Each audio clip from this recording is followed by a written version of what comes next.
Hello, hello, hello. Can you hear me? Somebody let me know and we'll get started.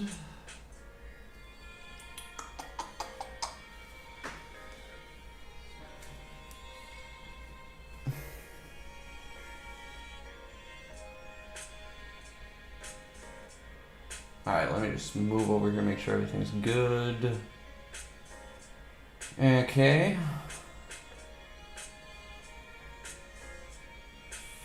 First thing I'm gonna do here is I'm just gonna set up a poll. See what you guys want to do first.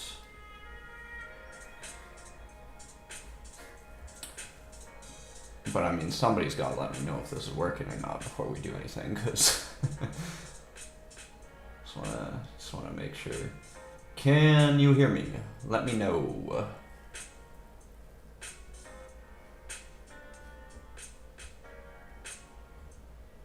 Alright. Hello, hello, hello. Alright. Is the sound good? Can you see me? Are we rolling here? Hello, Broomer. Patrick, what's going on? Smite, what's up? Hello, everyone. We're gonna be doing a couple things here. So let me, it's gonna be a little bit, let me fix my camera. There we go. Alright, perfect. Okay. I cannot believe this is working. I am such a technical grandpa that you guys should be impressed that this is happening at all. But we are here. I did a poll on the community portion of the thing, of the channel, like 2-3 months ago. I looked back at it today, and it was, yeah, it was like 3 months ago. But that was when I was planning on doing this stream, or like around that time.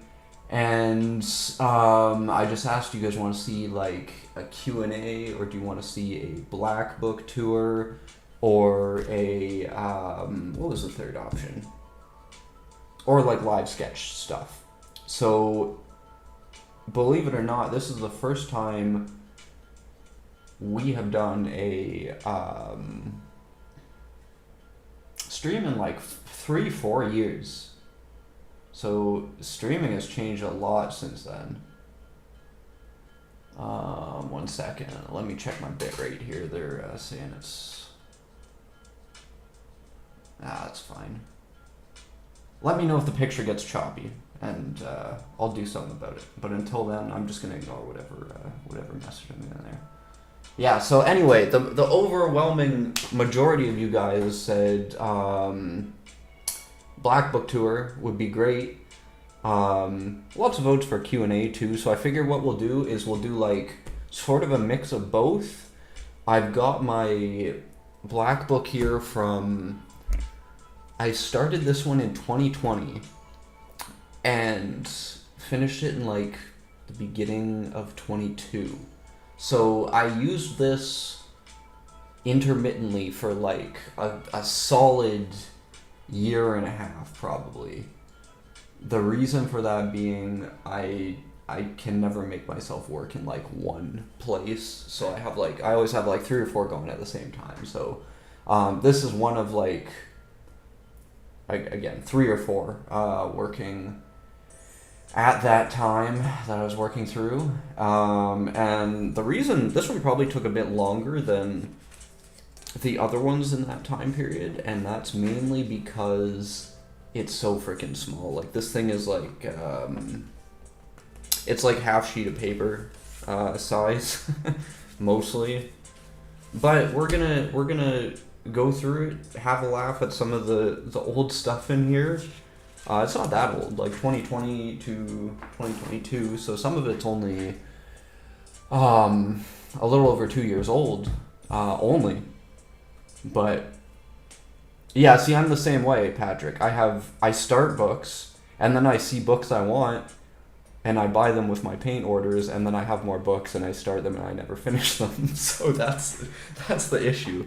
But this one, it was a rare case of actually finishing the book. So I'm actually kind of excited to see what's in this because I haven't really gone through it in a while. I guess I did a couple little alphabets here. Which is good. You know, you should always practice your alphabet. Yeah, this one was done with some sort of metalhead. I think it was actually like when I still had a Krink K66, which seems weird on paper, but those metalheads feel so good on paper. It's actually crazy. But yeah, that was I don't know. I think in every Blackbook you should have a alphabet. I don't know. It just keeps you in touch a little bit because if you haven't done an alphabet in a while, you never really figure out where your letter weaknesses are until you do another one, and then all of a sudden it's like, oh shit, I can't do this letter at all, or like whichever letter it may be. One common letter that a lot of people have problems with is just the letter Q. It sucks. It's you gotta make it not look like an O and make it look like a Q, and the like stick going through the Q, it's just hard to work with without making it look like something totally different. It's very weird. Very, very weird. But yeah, alphabets are never a bad thing. That's what we want to get out of this. I saved this little guy. He's just a little character I was working on at the time that I liked, I guess, but he's in there. He's vibing. So yeah.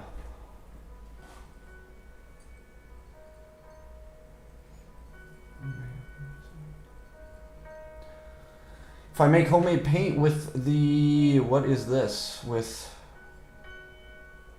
gosh, instead of acrylic, I don't know what gouache is. So I can't tell you that.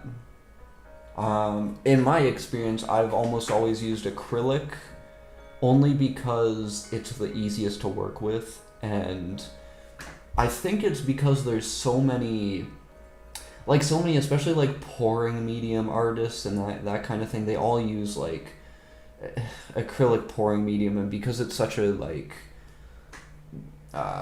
gimmick, like it's a big fad right now, right? There's so much acrylic stuff out there, so I think they've made it easy to use because so many people are buying it.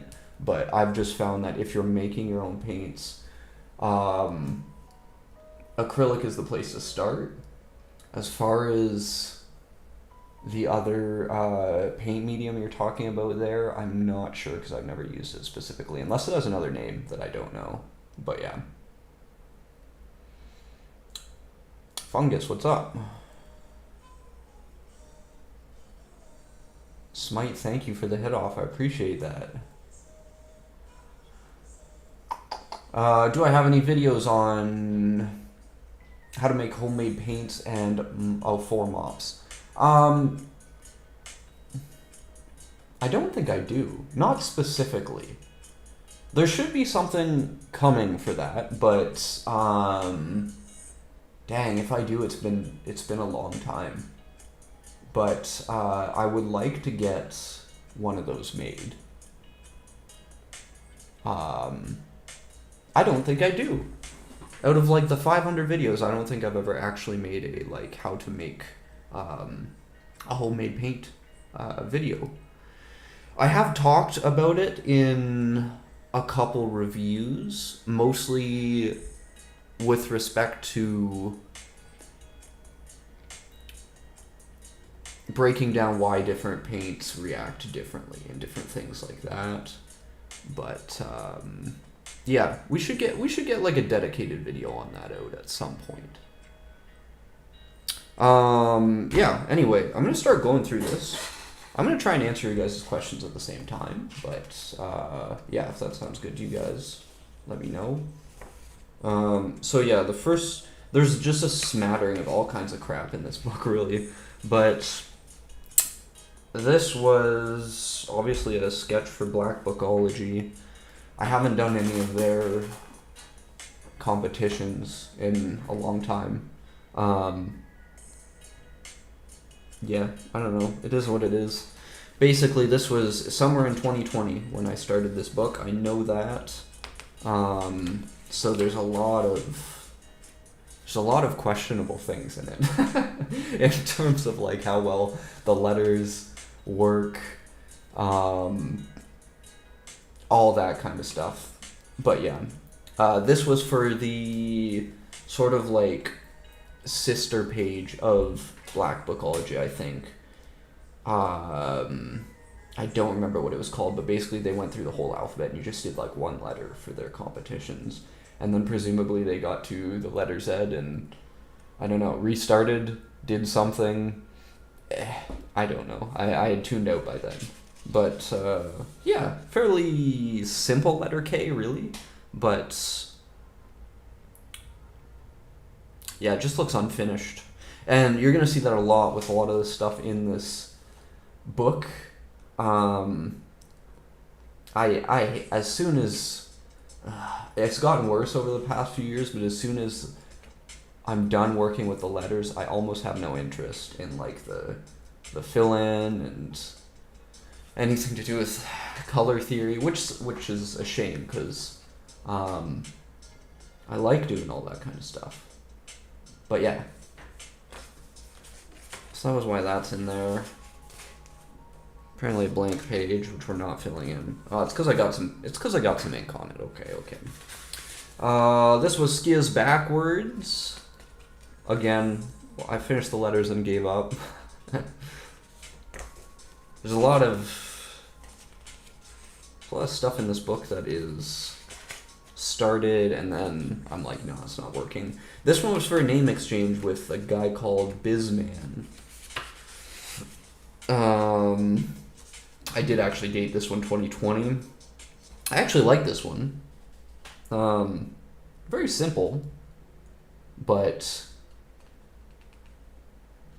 one thing I try and do, I don't know if you guys find this as well, but like, especially with like, if you're doing a name exchange, or if you're doing hit-offs in a video,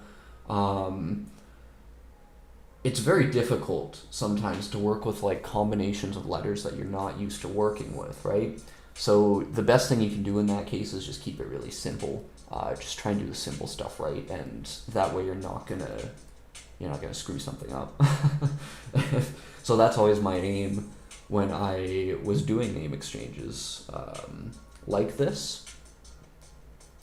There is a piece in here, actually, before I forget, there is a piece in here which, when I was streaming, whenever the hell the last time I streamed was, like 3 years ago, I said we were going to finish it on the next stream, and incidentally, this is the next stream. So we actually are going to finish a sketch that is in this book, only because I said so 3 years ago. Don't worry, it's very quick.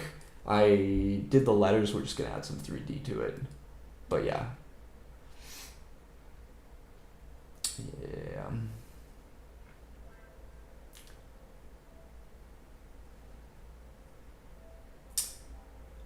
If I'm going to ever try the Montana Street Dabbers, yes, I will.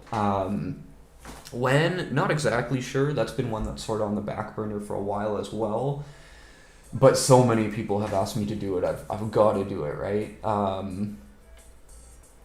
Yeah, I don't know what's taking me so long. I have no excuse for you guys, but the Street Dabbers, we're definitely gonna be reviewing those at some point because everyone seems to love them, and I just have to see what all the hype is about, right? I've honestly never heard anything bad about them. Granted, it's hard to make a bad mop. Most mops are pretty standard. I think to make a bad mop, what you'd actually have to do is you have to give it a really terrible nib, which a lot of mops have. Example, Grog has terrible nibs. I don't know how many people would agree with that, but like all their nibs, you can just tell they're like the factory baseline lowest level kind of nib you can put on a mop, and they still sell mops. So the nibs are not that great on even some of the Graffiti brand mops, But I think to make a bad mop, you'd have to A, give it a really crappy nib, and B, give it a really terrible body. So, like, for example, if you combined the Grog nibs with, like, the OTR Superflow mop bodies that are just, like, the hardest mop bodies I have ever had to use. Um, Let me know if you guys have found that too with the OTR Superflow mops. They're just like the mop buddies are so hard that it's like it's just gross. They're gross trying to use them, but that's just me. I don't know. Yeah, and Smite. I've heard that a lot. A lot of people get the Grog mops, and the nibs are gone within days. Which, I mean, fair play. If you're using it on, like, a lot of surfaces, you're doing a lot of tags with it. Especially if it's, like, really rough surfaces, you're not really treating the mop all that well. Of course the nibs are going to break, but with Grog, I've heard that more than with any other mops, right? It's, I don't know. Their nib game needs to maybe change.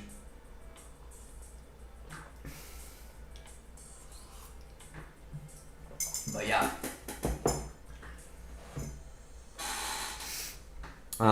Yeah, anyway, I'll keep going through this here.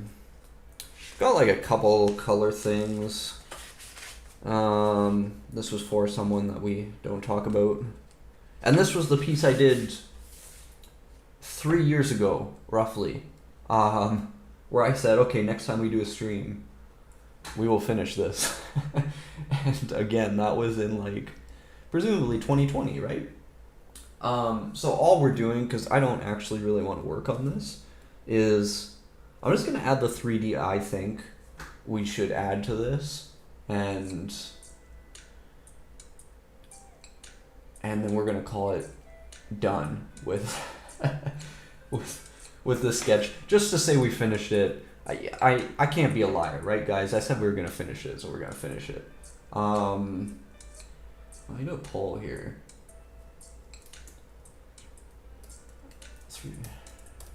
Which way do we want the 3D going? That's what we're going to do.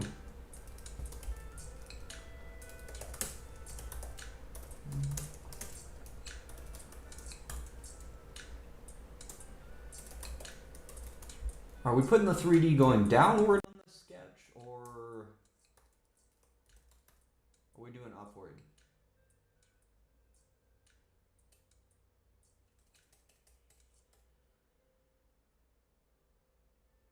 There we go. Yeah. Bawamper, what's up? Doing downward or upward for the 3D here?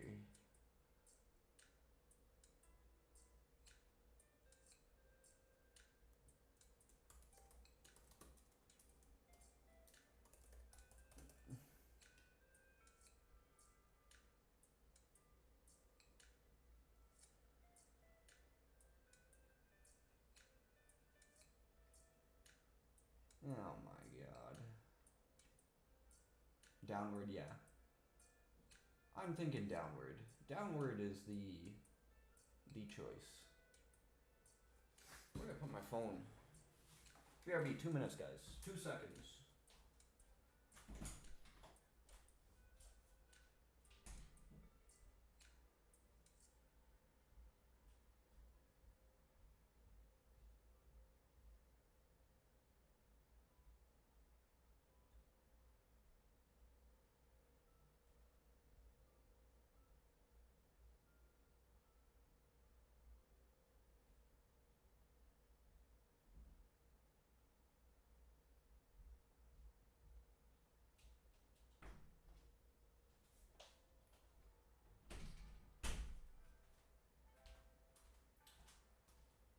My phone is absolutely lost in the sauce right now. I have no idea where I put it. That's fine. We don't need it.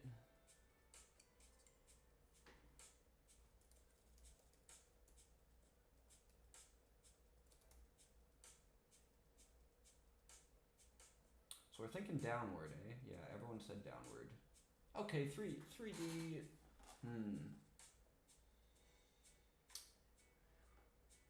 Whomper, I hear you. Are we looking for weirdness in this sketch? I don't know. Downward's very simple. Because it's like very, we have this nice straight across kind of thing going on there. Upward. It could be done.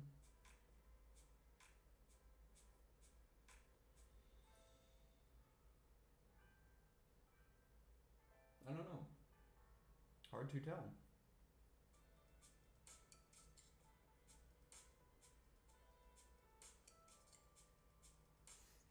That's fine.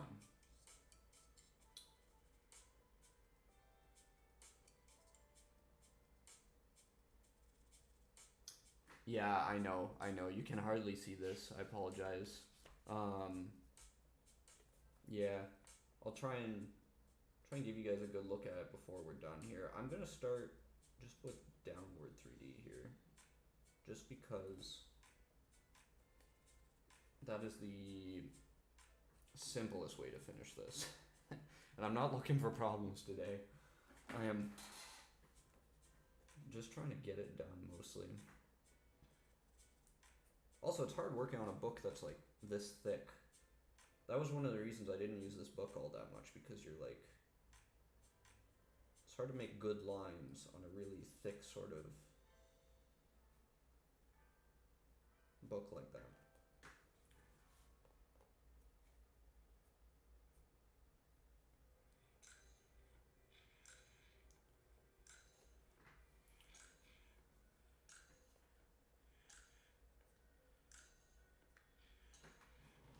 Okay.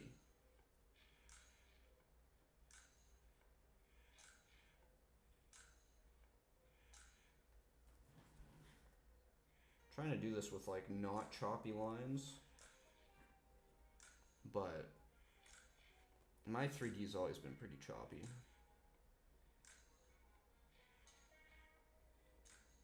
We'll see. Might not be too bad. I'm gonna go ahead and put my reference point here. Believe it or not, I still always 100% use a reference point. And as soon as I have one on the paper, you can tell how bad I screwed this up.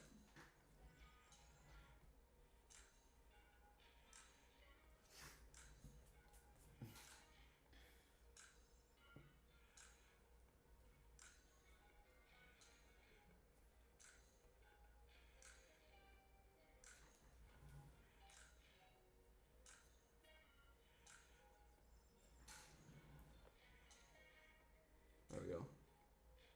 Now we're back on track.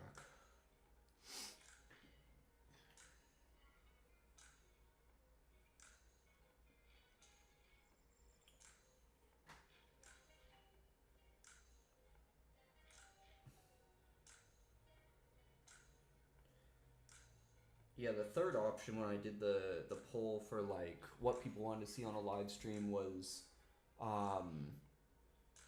some sort of like live tutorial, which if anyone has any questions about like a technical aspect of how I'm making this, ask away and I can let you know. I figured that was a little bit easier than trying to do a whole live tutorial, which I have done in the past. It's just more I just want to chill today, that's why.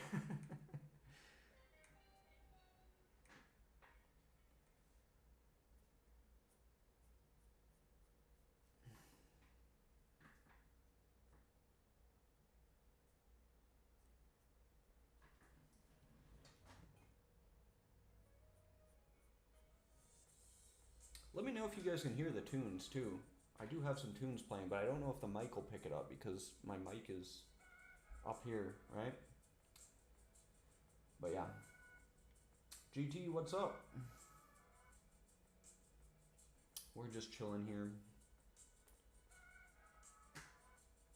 Trying to finish a small sketch that we did I made this 4 years ago, and we're just adding some 3D to it. Then we're gonna continue the Blackbook tour, basically. Yeah.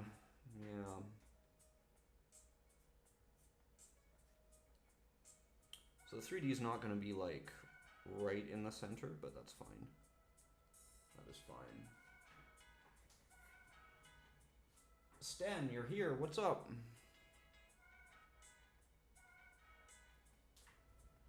All right.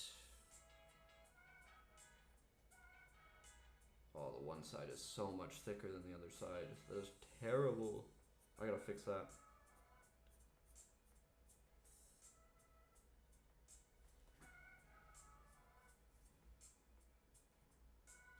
Thank you, GT. This is, for anyone who wasn't here when I was talking about this, this sketch is one that I started in 2020, and I did the last time I live streamed in 2020. So in that stream I said, next time I stream we'll finish this, and that's what we're doing now. So this is a 4-year-old sketch. Yeah.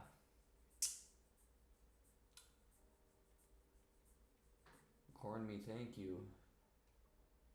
Yeah, Sten, basically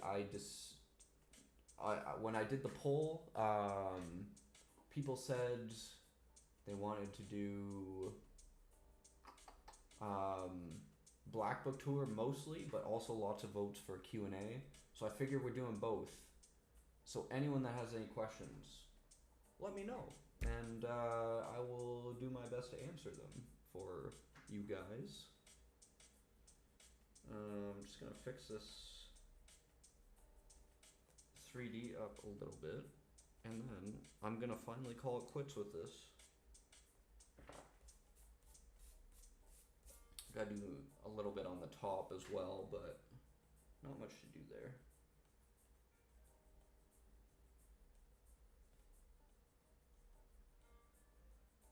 Yeah, there we go. Alright, so that puts the thickness a little bit more where it should be.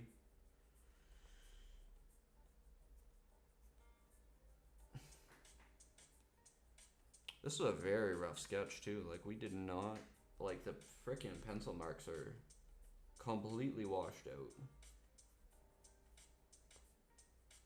which is fine. It's not like it was a great piece to begin with. Almost nothing from 4 years ago from me was. Mallard Ducks, what's up?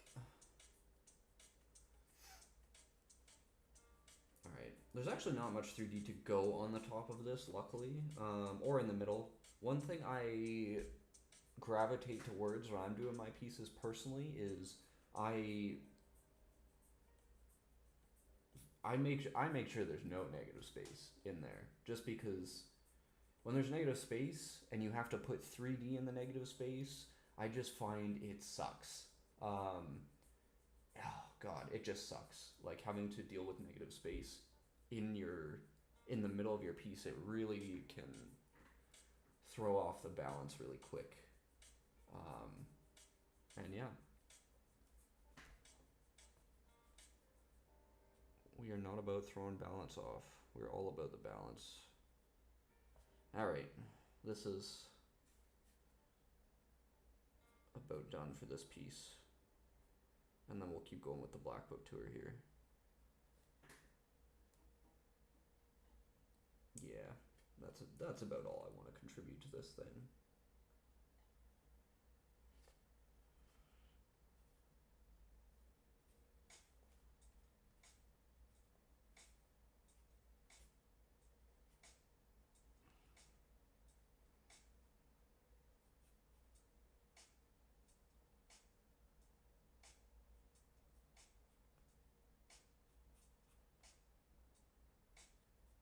That is all we're doing to this.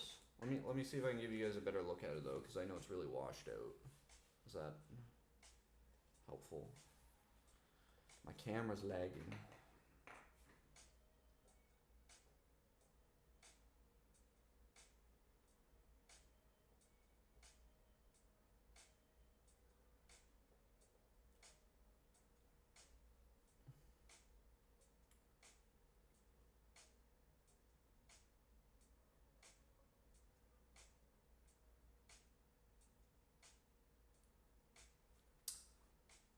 Snake, that is a good question. Do I have any favorite writers from other continents like Europe, Asia, Africa, South America, Australia? Yeah, none from Antarctica. Um, that would be a pretty cool title if you were a graffiti artist and you somehow live in Antarctica. You could be like a literal continental king. That would be great. You could be like, I'm the best writer in the whole continent because you'd have no competition. Maybe that should be the goal. Maybe that should be our goal.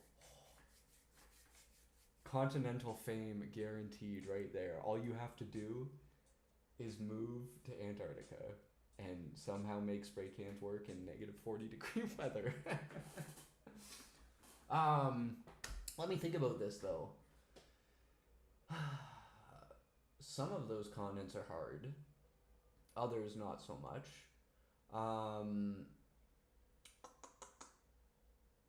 So,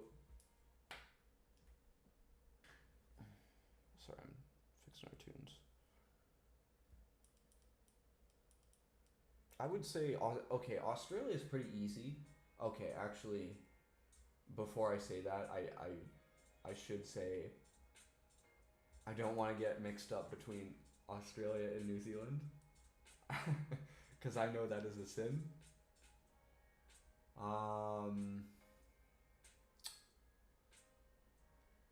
But from New Zealand, definitely Burst from MSK. He's someone who I saw his work really early on in my like time doing graffiti. Him, Askew, Ewok. I know he's from North America. They were all really big influences. Question from Bombing Science: what products should we be stocking that we don't have already? That is a big question. It's a big question because there's so many products, right? What should you guys be stocking?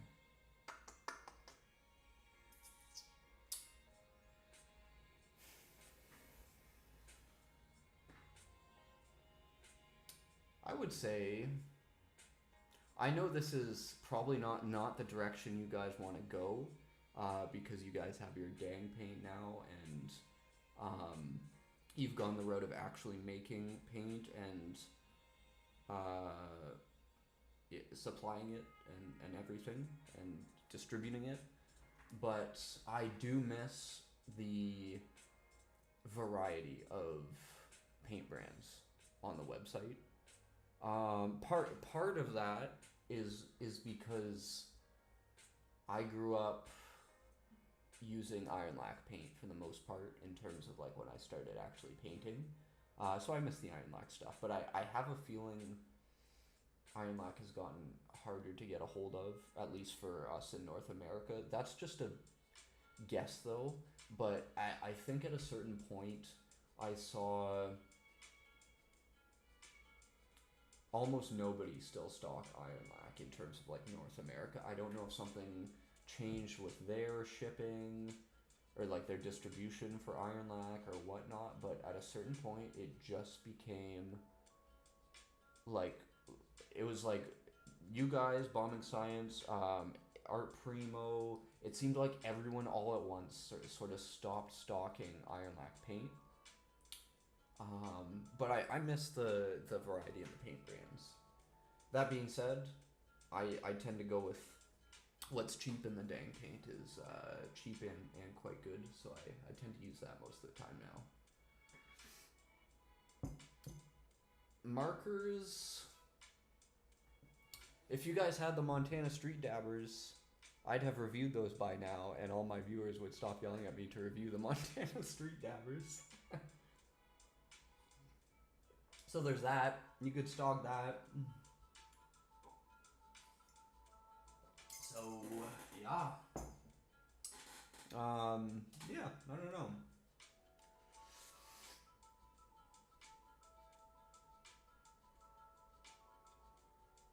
Ooh, secrets. Oh, don't tell me that. It's funny because like it's hard to find a lot of online Canadian shops, right? But everyone that I have found, usually they're like mostly in-person shops, but they happen to have like a branch that's online where they ship paint out of. I'm sure you guys stock most of them, but the thing with all of these like very small Canadian sites is they all have different brands of paint, and it's like the weirdest. Like they all have one different brand of paint. Like I've seen one that has the Loop Colors from Vancouver. The SDK site used to have Loop Colors as well.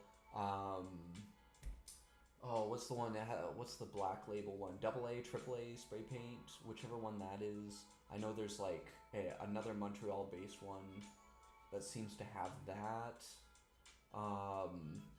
Yeah, it's it's funny because there's like a million really tiny Canadian sites that are all like so small and so obviously like one physical brick and mortar location that I'd be like, I don't know if I want to order paint from you guys, if you have any of this in stock. But they all have like a different brand of paint, which is kind of cool because whatever you need, you can find it. But I'd rather it be all in the same place on the Botting Science website, of course, right? So there's that. Yeah. Anyway, I'm gonna keep going through this Blackbook because I've added this 3D. I don't want to look at that anymore. It's a 4-year-old sketch. This thing, on the other hand,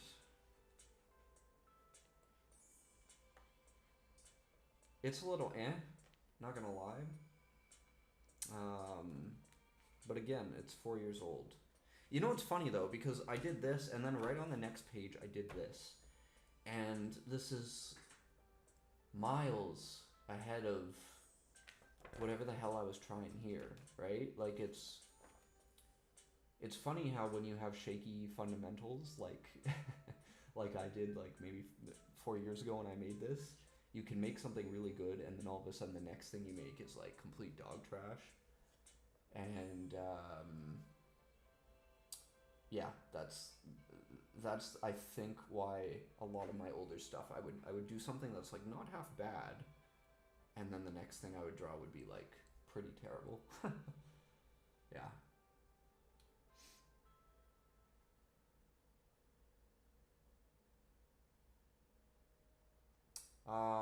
Yeah, Sten, you're asking, isn't Dang Paint the only paint you need where you live? Looks good and affordable. Really, it is. Like, most of the time, if I'm getting paint, I get Dang now just because I'm.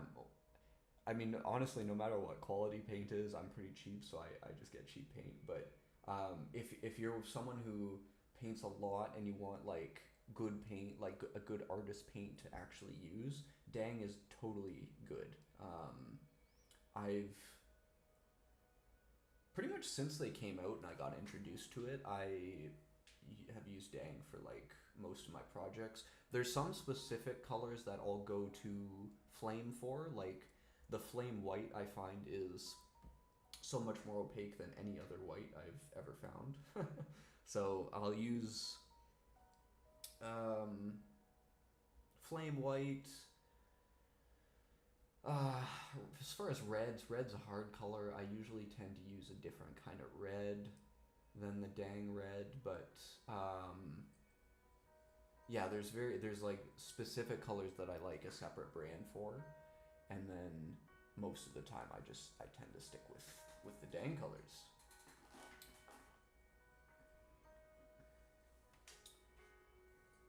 Smite asking, what is your favorite tagging marker that's cheap? Depends on what you define cheap as. I've always been more of a fan of mops compared to like chisel tips or broad chisel tips or anything like that, so I'd have to say a mop of some sort. There's nothing wrong with like the the 2-ounce mop design. I really love the feel of that one. By that, I mean like the ones that are shaped like crink mops. I wouldn't necessarily say crink because that is the opposite of cheap, but something similar is the OTR 003 Soul Tip. That thing has got to be one of my favorite mops of all time. It's not. It's pretty average in terms of like price for mops, but just the.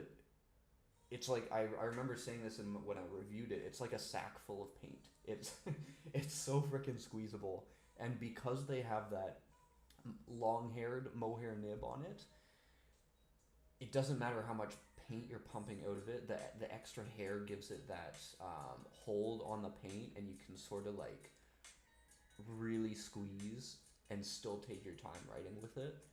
I really like that. The OTR, yeah, so the OTR 003, it's gotta be if I'm not talking strictly price, it's gotta be one of the best. For my personal, the way I like to write.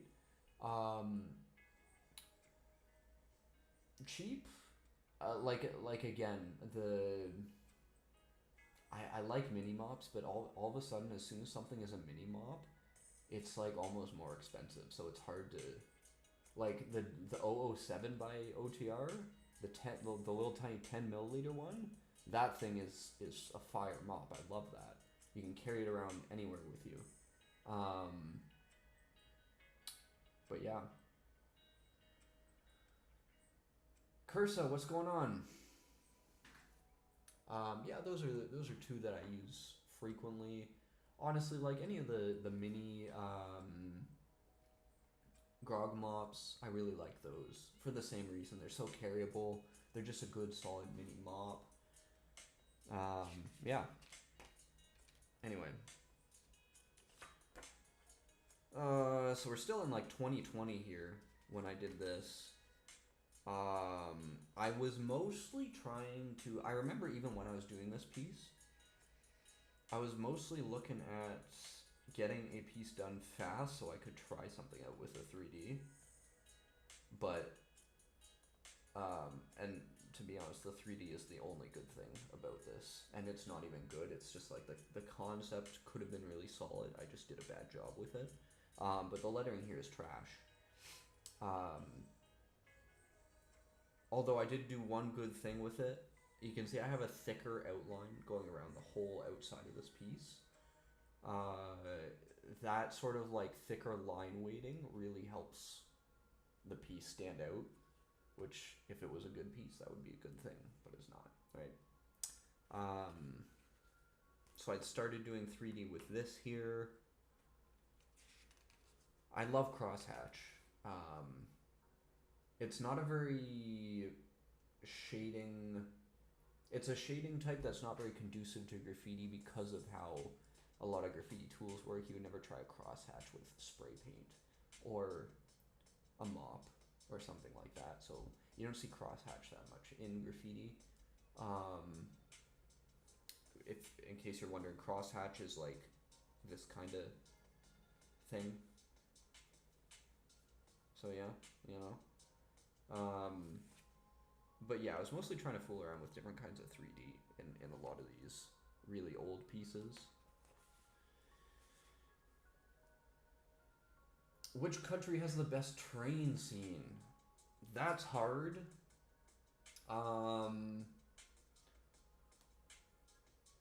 It's hard because of my lack of knowledge on other countries' train scenes, but I'll tell you one good thing about the Canadian train scene. It's very laid back. I know in some places, even some places within like the US, freight yards are not accessible easily. And it obviously depends on the hub you're at and whatnot, but like one thing you'll notice about any Canadian freight graffiti is it's a very laid back environment. And if you're wondering what I mean by that, I would say go watch any of like the SDK videos where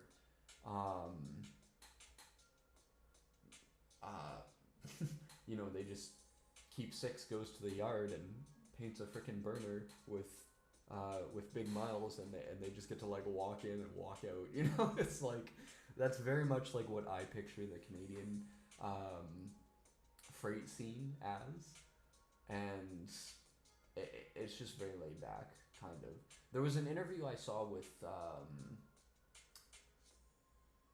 Ichabod where he mentions that, I forget who he was quoting. He was quoting another writer, and he said the freight scene is not like a badge of honor, or he phrased it something like that. But like what he meant was like it's not really like high risk necessarily doing freights compared to like street tagging or something like that. So it's like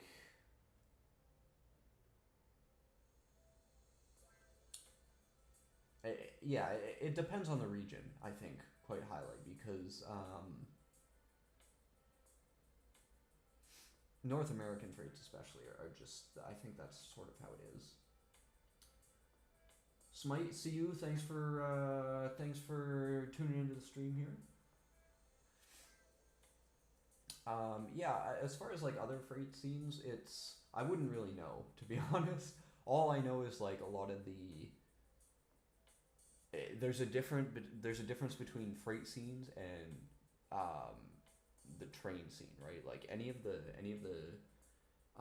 commuter train stuff you see, that's a whole different environment. Yeah, that stuff is intense, and that's the stuff where you see like actual organized crews like One Up, KCBR, planning stuff out to do like big train missions like that. That is on a whole separate level than than like freight graffiti, right? Like it's two totally different environments. So make sure, like, you can't compare apples to oranges like that, right? Yeah, I don't know. It's hard to tell. What's the freight scene like in your guys' area? Because like for me, it just, the only way I can describe it is like low key, not very. It's not high risk, I guess, compared to other kinds of graffiti, obviously. But yeah.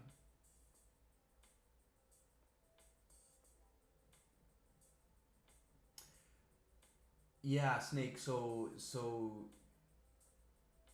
Snake's asking, isn't the commuter train mostly a EU and Aussie thing? That's sort of the impression I get, only because that's the only like place I see footage coming out of for like those trains being painted. Anything I've seen in the past like 5 years for like New York based subway stuff has been like one guy going and doing like a tiny little throw up in the like 1 minute 30-second interval that the train pulls up in the subway and then leaves. So it's not like a, I don't know what the difference in the actual subway systems are between EU and New York City subways and that kind of thing, but I think you're sort of right, Sten. Like it ends up being less stuff going on in the New York subway scene specifically. I don't want to say the freight scene. I know their freight scene is bumping, but yeah. There is a difference, basically, is what I'm trying to say here. Yeah. Anyway, getting through this book, I swear. Still in 2020 here. This was just like a wild sort of letter S. Obviously, I'm trying to make everything go right towards the center of it. I don't mind this, you know? Like, it's funny how, like, some things 4 years later, they kind of hold up, and then other things that you did around that same time do not hold up at all. Yeah, I have some pretty bad lines in this, but honestly I hate criticizing, because like me doing lines now, they would be worse, because I have not even worked with like outliner markers in so long. I just, all the stuff I do now is just pencil sketch type stuff, if it's on paper, I mean.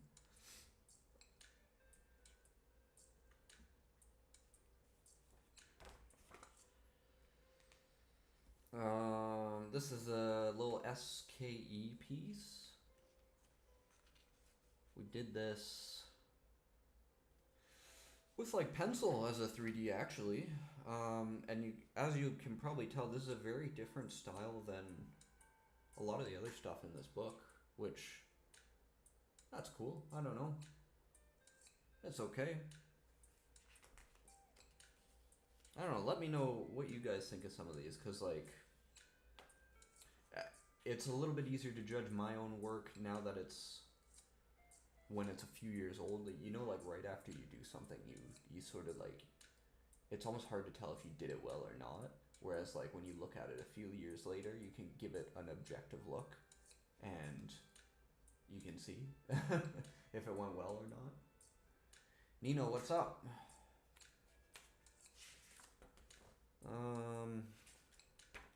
Yeah.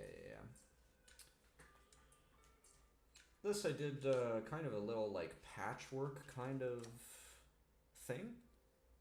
It's funny, I remember doing this because I did this during a lecture when I was in class. The idea was the S and the E are kind of the same style, and then the C and the Z are the same style as each other but different than the S and the E, if that makes sense. You can tell because I tried to keep them much more simple than the SE was.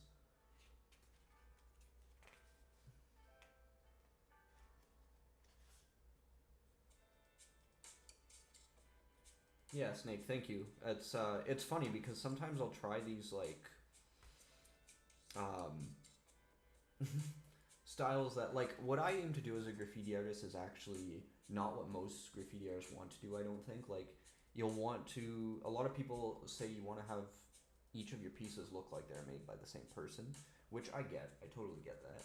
And to a certain extent, sometimes I do that, but I love when I can execute something that's in a completely different style. I think the power to be able to execute something in a completely different style is very, very cool to me. Yeah. But, yeah, that's how we are. Patrick, you're back. What's up? Yeah, but this sort of little patchwork one was cool. I actually did, like, highlights with a pencil here, which I'd never done before. I actually think it worked out kind of okay, though, because, like, I made it a highlight, but I also made it fade. I don't know. What do you guys think of that? Does it work? Does it not? It's hard to tell.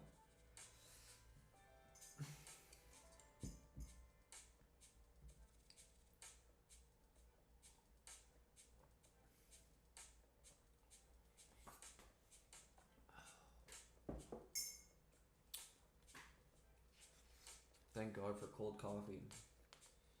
I don't know how hot it is where you guys are.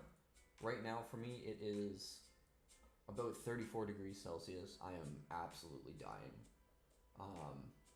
If I wasn't live streaming, I would not have my shirt on right now. It is so freaking hot in here. Yeah, we're supposed to get like 3-4 days in a row of freaking 34 degrees Celsius.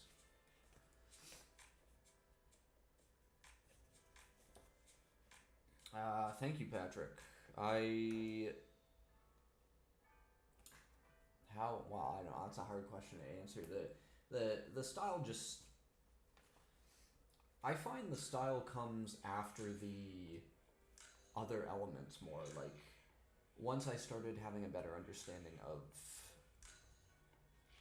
of artistic concepts, really. You start sort of drawing with them in mind, and then once that's the case, you can really make it so that you know that you're doing stuff that works, and you can sort of figure out style from there. At least that's what that's sort of the process that I feel I go through. I don't know. There's a lot of unfinished stuff in this book. I really liked this, actually. And the only reason I didn't finish this one was because I was going to run out of space. I did bad space management. Yeah, but I actually really liked this. I liked where this was going. I had a lot of the same elements here, like these little points coming up. So a lot of stuff was really working out. Just as someone who still generally draws on like bigger paper than this, when you go to something this small, I find I have trouble fitting stuff in there. So yeah, that is how that happened. It's too bad. Maybe I should do something similar like this again, try and finish it up.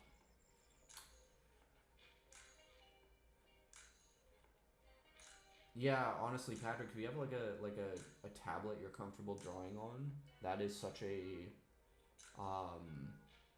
asset, because you know when I interviewed Smo, he was talking about how he sketches pretty much every night, and he has that, and he does it like on a tablet, or at least at that time he said he did. And one of the reasons he said that was so good was because he was able to like it's just so easy to erase something, put something else on there, make like a block and add it to a part of a letter. Like it's just such a good tool in terms of like doing the trial and error that you need to do to figure out a style and making it like just figuring out what works faster. it's such a good thing. Anyway, is the quality of the stream good right now? Because I have a feeling it's sort of trash. Let me see.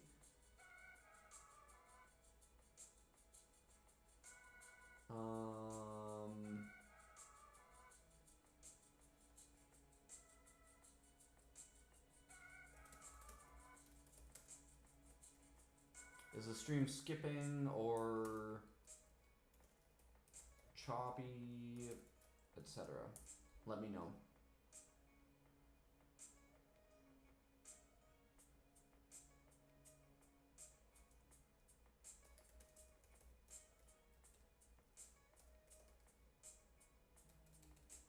Let me see.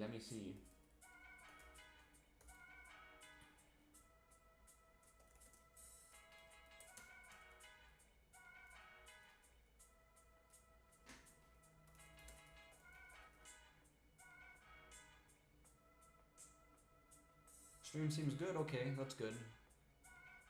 I think the issue is I think there's just I don't know what the delay is set on. I think it's like probably 10 seconds or 15. I don't know. But it's probably just the delay that's killing me. I don't know. I'll figure that out for the next one, but yeah. Anyway, let's get through this. I want to see more of what's in here from ages ago. I don't know what this was. I was drawing like a little pumpkin or something. There's not much to say about it. Oh my god. Okay. So, story to go with this one. Not really a story. But this piece here, if you've been following the channel for a long time, you might recognize this piece. For some reason, out of all the stuff I did in this book, and there was so much better stuff, I decided that this was what I was going to paint when Bombing Science sent me over the dang prime paint when it first came out. So I chose this, and I painted, as part of my review of the dang paint, I painted this piece. The video is still up. You know what, I won't bother putting it in the chat, but yeah, this was the piece I painted there, or like the outline for it at least. And it sucks because I could have painted so many better things. Even like stuff before this. Like this would have been fine. I could have done that. I could have done, you know, just the letter S would have been fine for a paint test. But oh no, I went with like one of the worst things that I painted in all of 2020, or sketched out in all of 2020.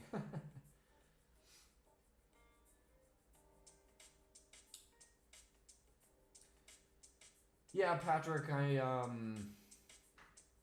TikTok is weird. I've never actually been on TikTok, believe it or not, and it's mostly because I just don't have the energy That's probably the best way to describe it. Like, honestly, YouTube takes so much time, and it wouldn't be any harder to upload the same shorts to TikTok, obviously. But my issue with it is mostly just A, I can't be bothered, which is not a good excuse. But B, it's like, I don't know. I just have a negative impression of that platform, but you are definitely right. I could reach a much bigger audience. Yeah.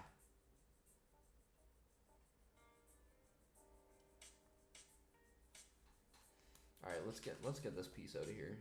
You know, it's so funny because I did this, and then the very next sketch, I do this, which is objectively 10 times better. There's very poor flow in this piece.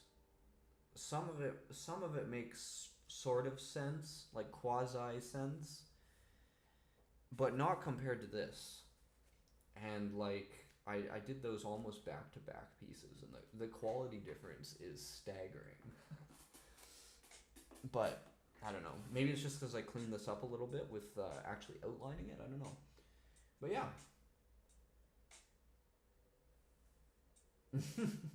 Yeah, Sten, you're right. I think it's healthy to be a bit of a self-hater. I think that's what keeps you improving a little bit. As soon as you get satisfied with anything in life, that's when you stop improving, I think, and you stop kind of like, I don't know. it makes the drive leave your body, and you need a bit of drive to improve. And I find that to be especially the case with graffiti. I never noticed that, though, until I sort of lost motivation to get better, which, I don't know, over the last, like, year, 2 years, just with a lot of crap going on in my life, I just have not been motivated to make anything good. I'm really trying to change that, but looking at your old work can be a catalyst for that too, guys. Like, if you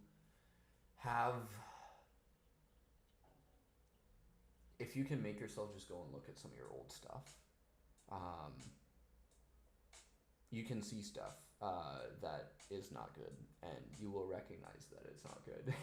And it will make you want to make better work. It really will. I promise you guys that. So yeah, but every now and then you'll go back and you're like, oh, that's not bad either. So it's good to get both sides of it, I guess. But yeah, I liked this piece. I actually think the reason I ended up painting this piece instead was because I, for some reason, thought this piece was simpler, which, in terms of maybe putting it on a wall, I don't really think it's that. I don't think this one's that much more difficult, but it is what it is, you know. Oh well.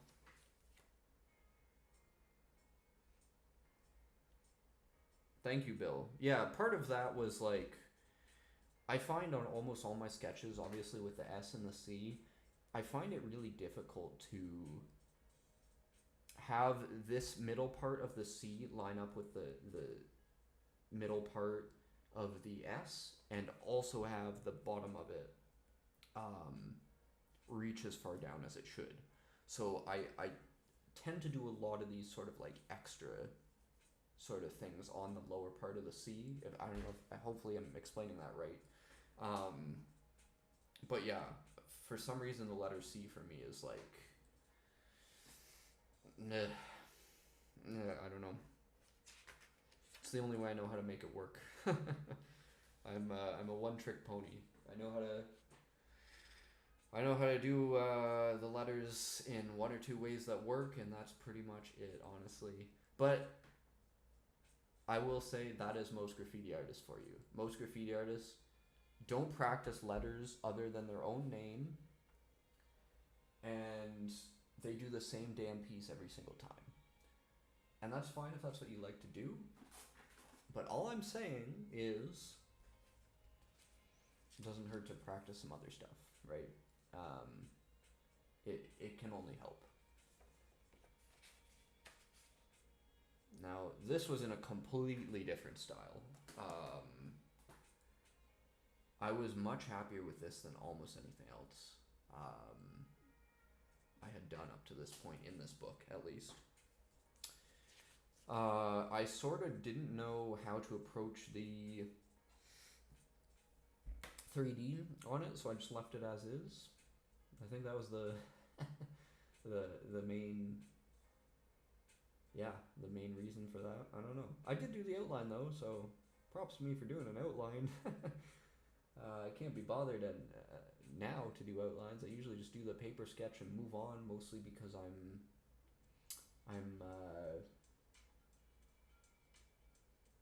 I want to do more work faster. That's why. Like, nothing in a Blackbook for me is something I'm really trying to make pristine and great, right? So I'm usually just looking to get some experimental work done. And that's why you see me doing totally different styles every single sketch here, right?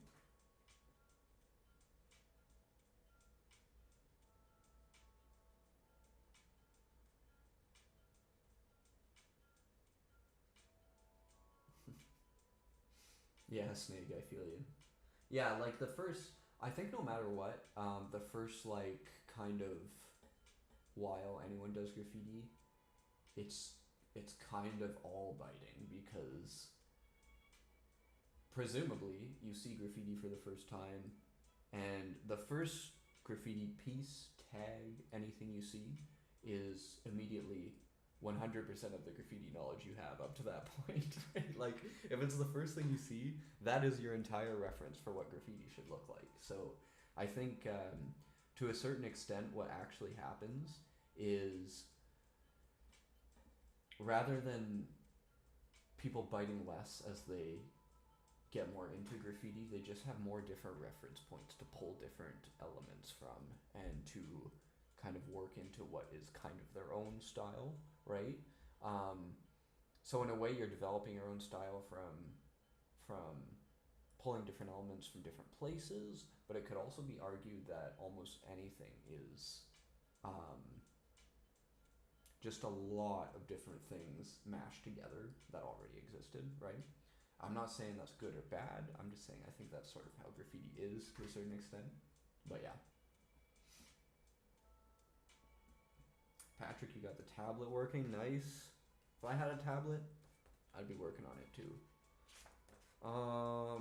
A rare sighting of Skiz trying to do bevel lettering on this page. Yeah, I don't know. I don't mind it. I actually don't mind this. It's very choppy, obviously. It's not clean. Part of the reason I just want to say is because I did this with Copic brush tips. I love Copic brush tips. I absolutely love them. And the reason for that is because you can tell here, like even with this, you can get those like fat to skinny lines and it like replicates a spray can almost. I really love that. Like it's really evident in this arrow. And that's just how it is. But yeah.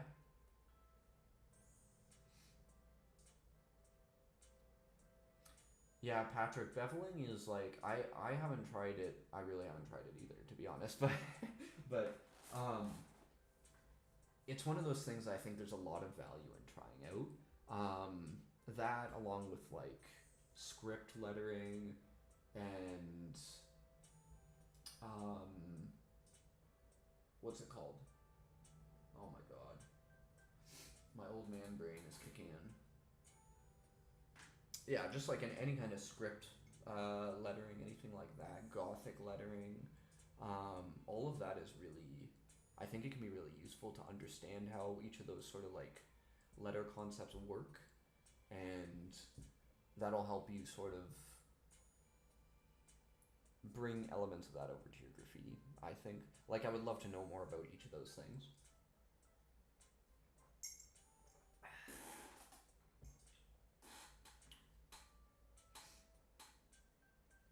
Why are there almost no people? Well, probably because I never stream. Yeah. I don't know. I do want to stream more regularly. The thing about streaming is what I will tell you is, if you want to grow a streaming audience, and this is true for like YouTube or Twitch or freaking what's the cool kids use, Kick nowadays or something. I don't really know. If you want to grow a good streaming audience and have people show up every single time to your stream, what you need to do is you need to stream often and at the same time all the time, and just be something people can count on to show up. Like, you just gotta show up over and over again. When I was streaming like 3-4 years ago, even 5 years ago, I tried to do like every Wednesday we'd do Wild Style Wednesdays, right? And that was the thing. And even though at that point I had like, I think maybe 5,000 subscribers, we had way more people than this because people knew we were streaming, right? But I would love to get this going more regularly, get everyone up to speed. Yeah. I need your opinion. I noticed I'm better with rounded letters and stuff. Not throwies though. Do you reckon that could just be my style, or like I'm confused? It's hard to know without seeing your work. If you ever want to send me something, I'll throw out my Instagram here, and I can like look at any of your pieces or whatever. It could be, it could not be, right? It's sort of, I'd have to see something almost, but yeah. Anyway, let's keep going through this here. Got some not good throwies as well. Yeah, I don't know, Patrick, that could just be your style too, because like, now that I think about it, that is what I struggle with. Anything that's like really curvy, flowy stuff, I struggle with. I'm much more attuned to doing stuff like this still even. Apparently this was in 2021. But this is still what I'm more like current at. There's very few like curved lines here. It's a lot of like very straight, jagged stuff. That's more like my thing that I find a little bit easier. Yeah. So it could be a style thing. It could not be. I don't know. You never know.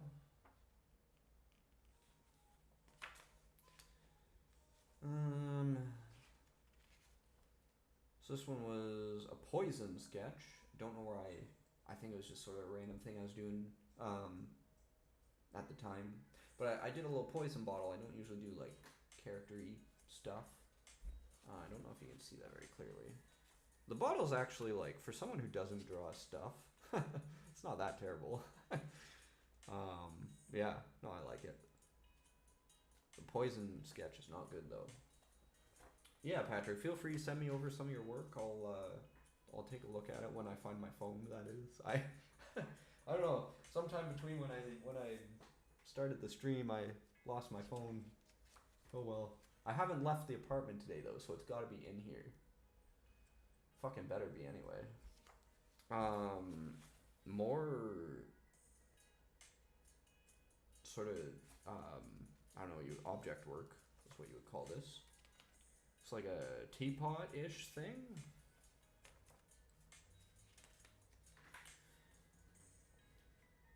Marker mop choice if I could only choose one. Oh, it's very, that's such a hard question, right? But one of my favorite mops of all time, and I said this earlier in the stream, probably before you got here, but one of my favorite mops has always been the 003 Soul Tip. It's simply because it is so squeezable. It's just, I don't know why more mop manufacturers don't make more squeezable stuff, because like that one, it's just, the way I describe it is like when you have a really high sensitivity on a video game, you just have like more control. You gotta know how to use it, like you gotta get used to that sensitivity. And it's the same thing with a mob. You have more control with the more squeezable stuff. It's just you have to figure out, like you have to get used to it, right? So I think the 003 is a good one. I gotta give it to that one if I have to pick just one. That being said, their caps are not airtight, and I have had my 003s nibs absolutely seize up and dry out, which is really annoying. And yes, thank you for the question. I can, you know what I'll actually do is I'll set up a question here.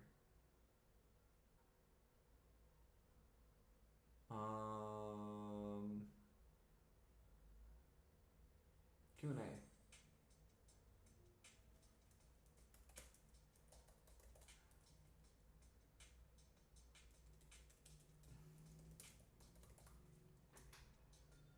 There we go. Only took me an hour to officially set up the Q&A. What the hell just happened? Why is my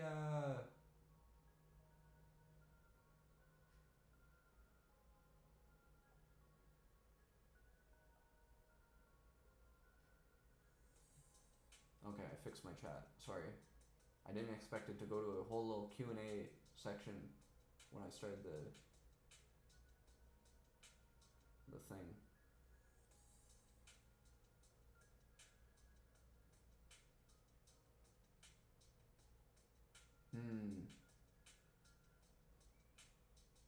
Yeah, there we go. Okay. Yeah, actually, so this piece, I don't really do this too often, but this piece was, I did a little sketch in someone's name. Obviously a guy named, who writes Shrill. Who knows if he still writes or not. Again, this was from like 21. Nimbus, what's up? But yeah, so like he had asked me to do just a little sketch and explain a couple things. In terms of like how to work with his name, because he was having some trouble, right? So I'm gonna try and get this a little closer so you guys can see better. Come on.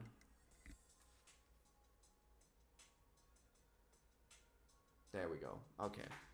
Yeah, so like I actually outlined a few things in this sketch. It's very, again, I never worked with this name before or anything like that.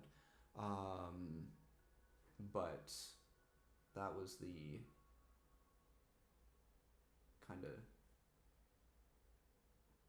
yeah. Nimbus, you are welcome. Yeah, so like I'll just go through the things that I outlined here in this sketch, because I know some people want sort of a tutorial thing to happen on here as well, but all I tried to do for this was I actually color coded it. I was on point back then, but I was trying to make each of these letters that are at opposite ends about the same size. So the S in the last L, the H in the other L. The R, I really had to squish it to try and make it the same size as like the I, but that's what we were going for there. And then we're trying to get some sort of like directional symmetry going on either side of the midline, like the vertical of this piece.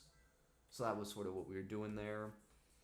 The black arrows here were just to show that basically even the negative space, I tried to make it go the same direction in the piece. I tried to make the whole thing go downward there.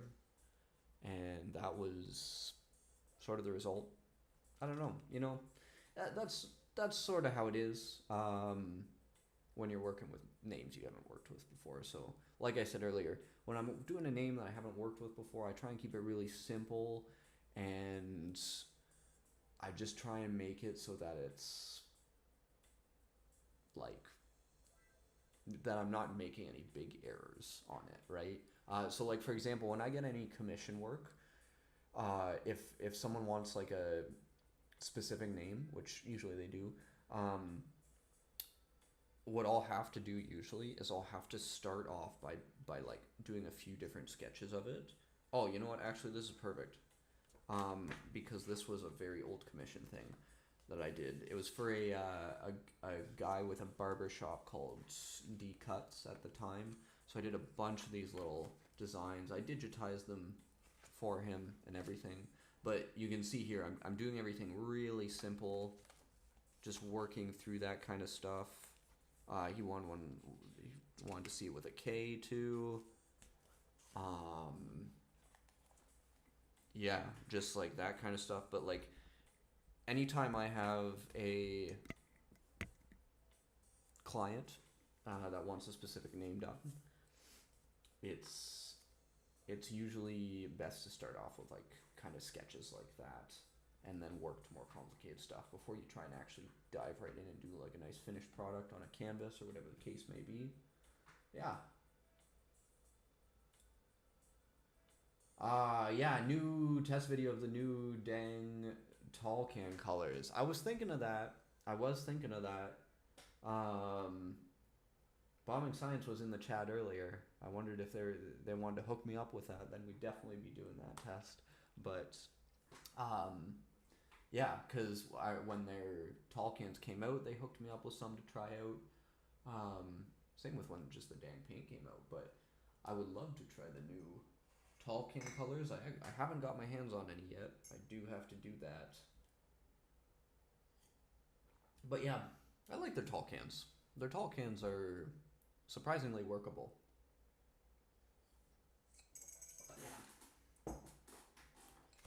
Anyway, yeah, there's a bunch of these D-cut sketches I did. Then I was just having a day here where nothing was working, evidently.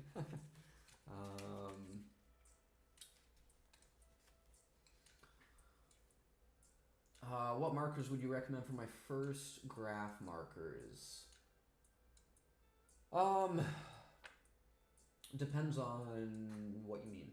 Like, if you mean like markers for like mop markers and that sort of thing, or if you mean like sketching markers, obviously I have a very different answer. When I started out, I'm probably like most people who started out at a really like young age. I just found whatever was in the house, and most of the time that consisted of Sharpies, which are okay, but the thing is, you'll never regret working with a crappy marker, because it's harder to work with crappy markers than it is to work with good markers. So if you're working with a crappy marker, you can get used to that, and then all of a sudden when you start using good markers, things will just feel easier. Like, there's absolutely no problem with that at all. Trust me, you'll love it. So honestly, I would just go with like what's cheap, especially if you're starting out. And that's sort of the same thing with even like tagging markers, like mops and chisel tips and stuff. I honestly do think people progress faster when they are working with markers that are less intuitive, almost. In the sense that, like, it's sort of like what I'm saying already. I don't know how else to rephrase it, really. Like, if you have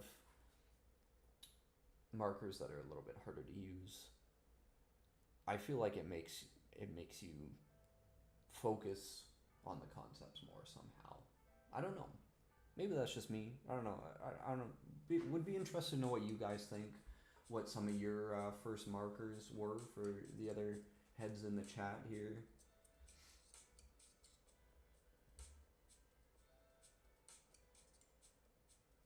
Yeah, the Patrick saying the chisel Sharpie. I had like a standard 15 millimeter Sharpie at one point as well there.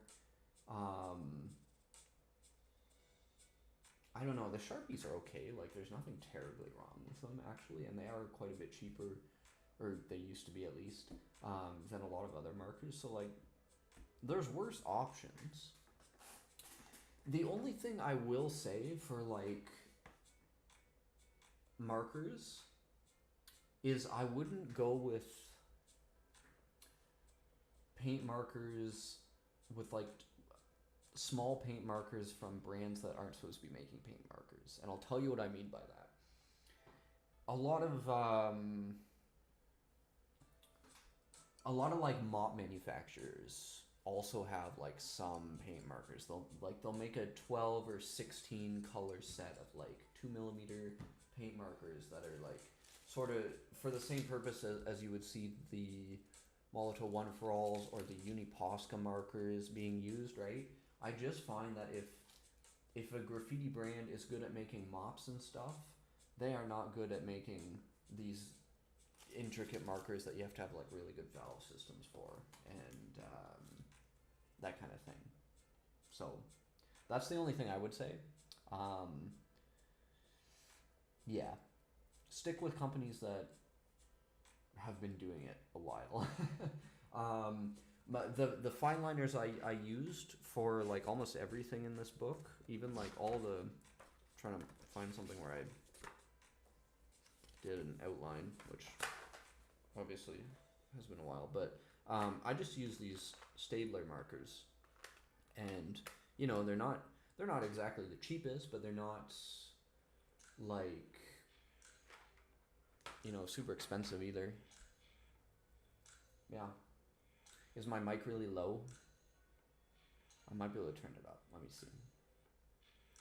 Let me see. Oh yeah, my audio's not going up very high. It's hard. I have the most ghetto setup here. Yeah, I don't know. My mic's already at full. It's just because it's off to the side. And yeah. All right, Sten, thanks for stopping by.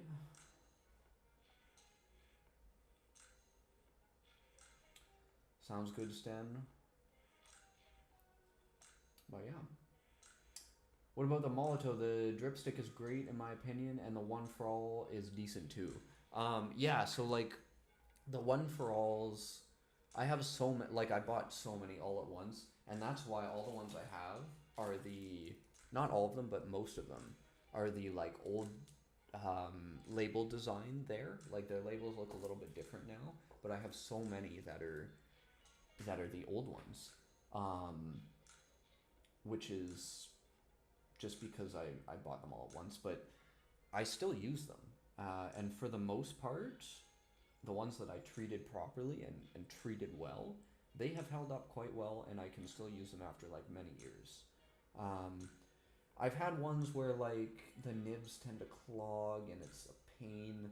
I find the whites, they're just impossible. No matter what, you're gonna clog the white ones. That's just me. Maybe it's because I'm impatient, I don't shake them enough. I don't know. But I find the ones that are really heavily pigmented, like all of their pastel colors, kind of rough. But in general, the Molotow One for All is very good markers. I have had slightly better success in terms of consistency with the Posca ones, the Uniposca markers. But yeah. Yeah, let's keep going through this book. So for anyone who wasn't in the chat earlier, this book is from 2020 through 2022. So it is a between 2 and 4 years old, all of the pieces in here. So don't judge too harshly, please. But yeah, very rare appearance of a little character that I did here. I don't do characters all that often, as you may see. But yeah. I don't know, the lettering on this one actually isn't that bad. It's like I said, it's funny when you look back at stuff, because like in the moment it's hard to tell if you did a good job, and then all of a sudden if you wait 6 months and look at a piece again, or in this case 3-4 years, you can tell right away like, oh, that didn't hold up well, or like, oh, this wasn't terrible, you know? Yeah.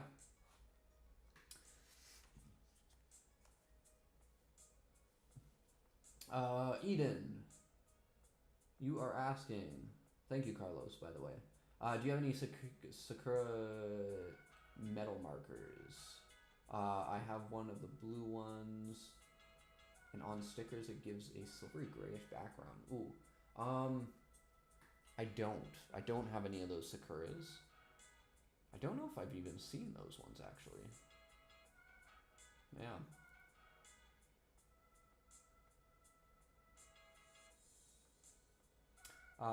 Any of the Flame Booster cans? Yes, we did a review on those at, I want to say, the beginning of 2023. I put out a review of the Flame cans. We took them out, did some big bombing style tags. That was fun. You don't get a lot of paint out of them. I mean, obviously you get a lot of paint out of them, but you don't get a lot of tags out of them. But I found them to be really fun.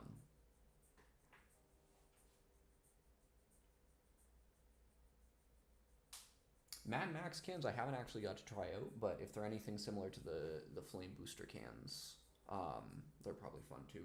I've seen the Mad Max ones plenty, obviously, but they look like they run out even faster, which I know that's just the nature of how those cans are. But yeah, you know, it's still like you gotta know what you're using them for. If you're buying those cans and spending that much money on like booster cans like that, it's probably because you're doing some serious tags, right? But yeah. Nimbus, you're asking, what is your opinion on militant gatekeepers in the graph community? I mean, I'm not about it. Like, I obviously, the thing is, like, there are a lot of people that really try and gatekeep still, but you're just, if you're doing that kind of thing, you're just sort of behind the times, I think, for the most part. And the thing is, it doesn't really get you anywhere to do that either. So, if people that do that want to do that and waste their own time, that's fine. But, you know, it's not, it's them wasting their energy. They're not wasting my energy, right? So, and don't let them waste your energy either. That's how it is. But yeah.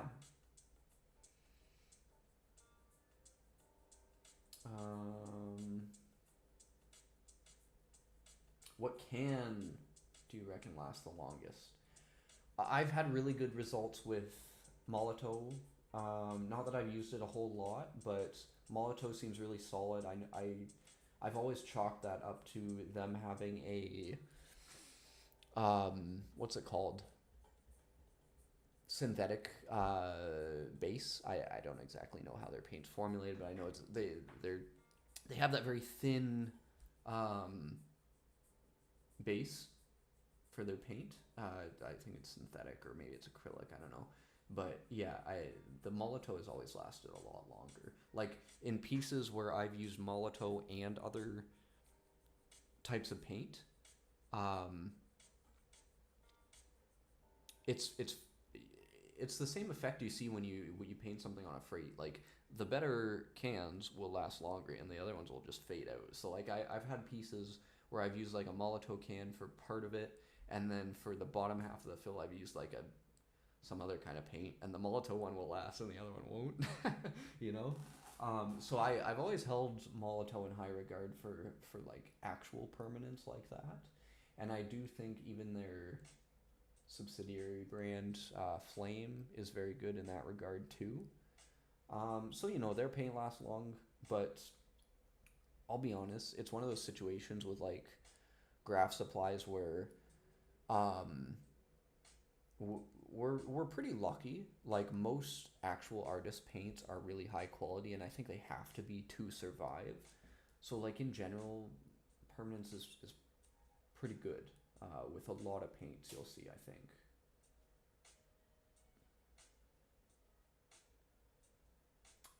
William, I have not seen the NyQuil caps yet. One video that is coming soon, I don't know if this is a similar thing to what you're talking about, but I do have these needle caps that we're going to be taking a look at. It's one of the Fade Bomb products. They have all kinds of crazy shit on that site, but we are going to take a look at that. That's one of the upcoming videos. So I don't know if that's similar to what you're asking about. Yeah. Yeah, Eden, I'm pretty sure I haven't used specifically those Sakuras. So yeah, I'll have to try them out at some point.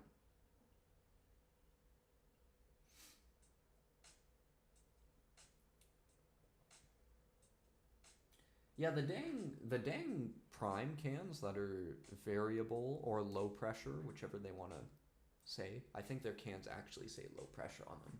Let me grab one. Let me grab one.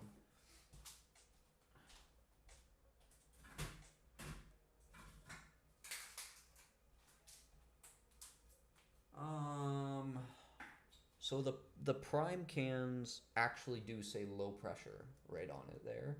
I thought they said variable pressure, but they say low, which is basically what they are.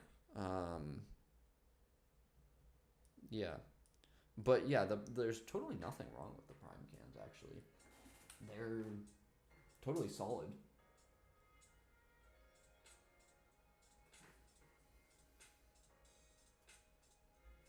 Yeah, Patrick, I'm hoping to do more lives than this. The 4-year gap or 3-year gap was not cutting it, you know? But yeah, we're hoping to be live more. So this was, I guess we're in 2021 now in this book. Yeah, a little SC here. I tried to put a bit of color into this one. I don't hate it. It's not terrible.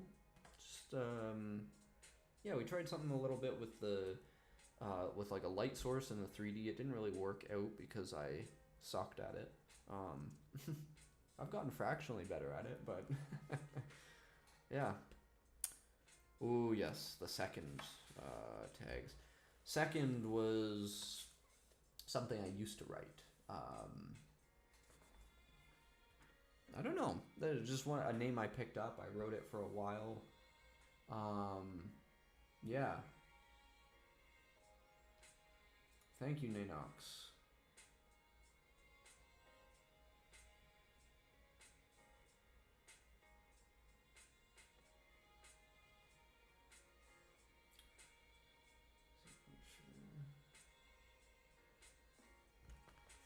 Yeah, so I wrote second for a while. I found I could do good throws with second as a tag,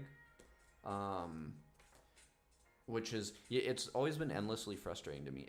Every single other name I've worked with in graffiti, I've been better at creating throws with than my own name. It's so frustrating. All my throws look weird. And they haven't got much better than this. Like, this was in 2021. They're not that much better now, to be honest. This was something really experimental. Did not work. Did not work. Yeah. Let's get rid of that. Nice little character here. We like the little characters. See? I can do characters, I swear. Yeah, so like, I find with characters, as someone who doesn't have much of a background in like portrait drawing or anything like that, it's the same thing with lettering. If you don't do characters, start out simple. Do stuff like this, and you will eventually get better. Just, you gotta work at it, and that's what I've had to do with these, yeah. Yeah. Yeah, Nimbus. If you mean the throws, doing more throws will solve your problem. And yeah, it's the same with the little characters and stuff like that. This one, I did this as like, I think a mini tutorial. This. I don't remember what this was for, but I think it was for a tutorial. Yeah. Very simple tutorial.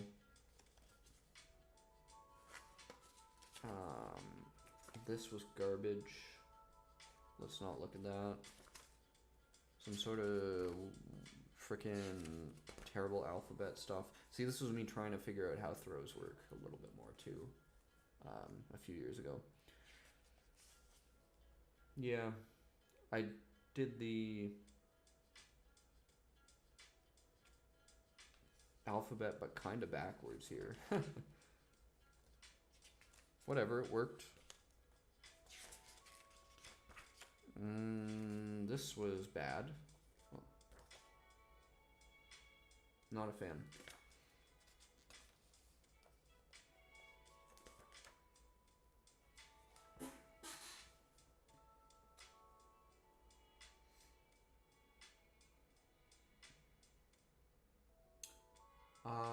Eden, is there any graffiti shop near me that I usually go to? If you're asking me,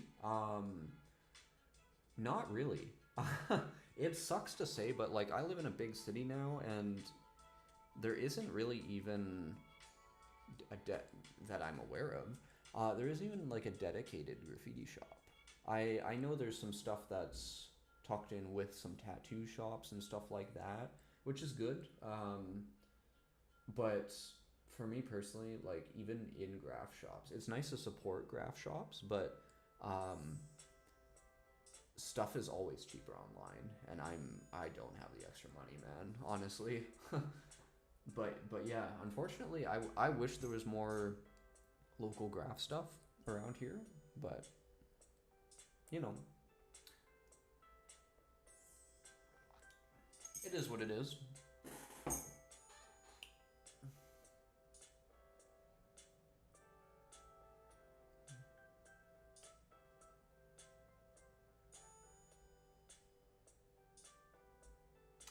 Cara Mary, hello, hello. Eden, oh, you're asking Patrick. Okay, never mind. Yeah, okay. So we're like most of the way through this book, thank God, because this is Nightmare Town still. Although this isn't terrible. I actually painted this as well for it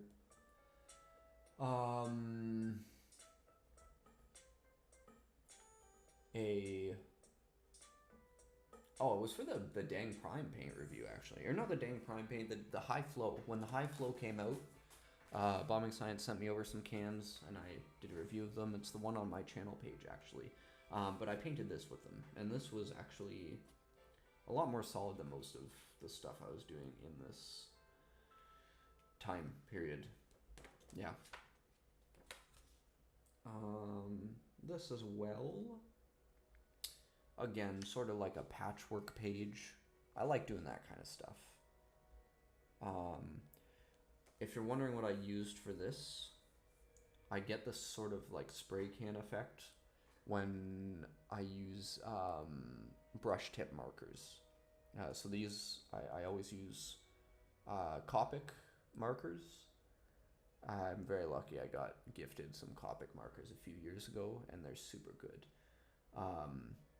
But yeah, brush tips give you that same effect of like a spray can, kind of. So I really like that. That's what I use that for. That is crap. Let's not look at it.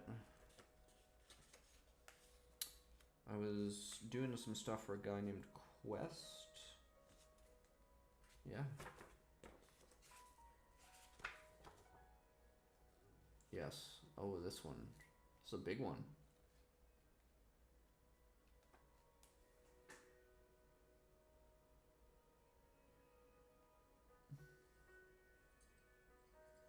No Xylene ink in Europe anymore. Yeah, it's hard to find Xylene stuff nowadays. A lot of the Japanese markers still have it, but I know they are very much... it seems to be on its way out. Who knows? It's probably for the best in terms of, I don't know, health stuff, but like Xylene is just so much ahead of everything else in terms of the permanent aspect, right? But yeah.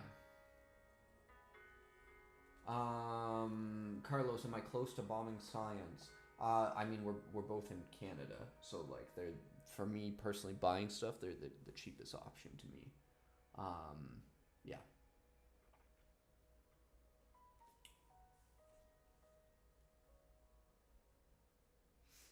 Yeah, so this thing was a very experimental style. Anyone who's wondering what this is from, back on the bottom and everything is looking bad, that is a line from a Cypress Hill song.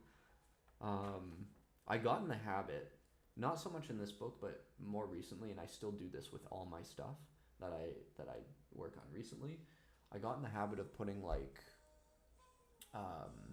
quotes of some sort with the work. Not for any particular reason, just because I like it. But yeah, that's what that is. Yeah. This piece, painted that in a video a couple years ago, actually. That was a good one. Eden, you're asking if I have ever used Molotov Coverall. I have. It's good stuff. I like it. It's just expensive, and I am cheap. That's the long and short of it, right? But yeah.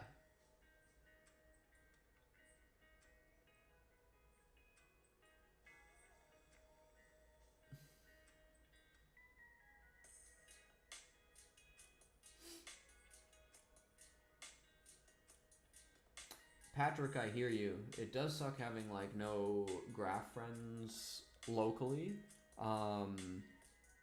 I think graph is a totally different thing if you have people you can bounce your ideas off of and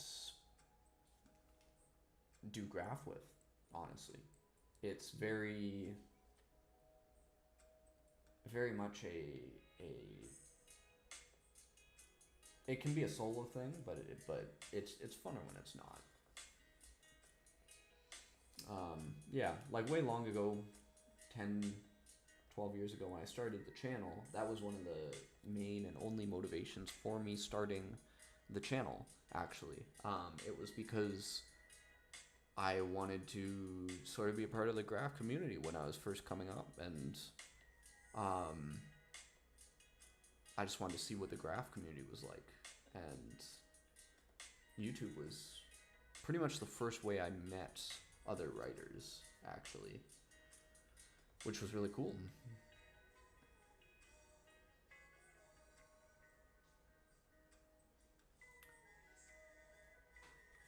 Anyway, this piece was okay. I liked it. Liked it enough to paint it, obviously.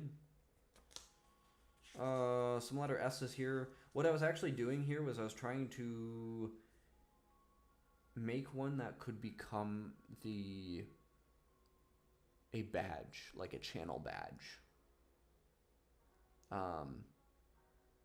For like channel memberships, which 3-4 years later I still have not launched, but you know. Yeah. So we're like just getting into 2022 with this book, and I think this is when I started understanding concepts a little bit better in some regard. But yeah, I don't know if you guys can see this one clearly. Let me...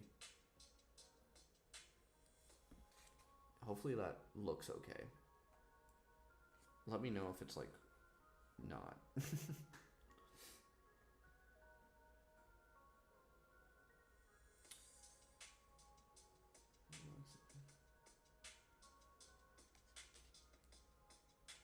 Yeah, so it was a early 2022 one.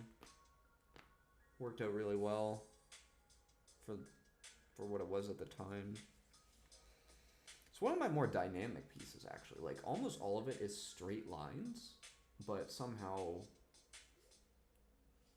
it works a little bit better than a lot of the stuff in here. It is what it is. This one was something I gave up on really quickly. That is a quote from Billy Talent. I would expect most people know who Billy Talent is. I don't know. Brett, I have not been to Winnipeg. I have been to 7 of the 10 provinces, but never anywhere near Winnipeg. Like I've been to Alberta, But that's as close as I've gotten. Like I've been to Calgary, Alberta. That's probably geographically as close as I've gotten to Winnipeg. Would love to go there. Not during the winter. I mean, I don't want to be where I am during the winter, but but that's how it is, you know. Yeah. This was a very like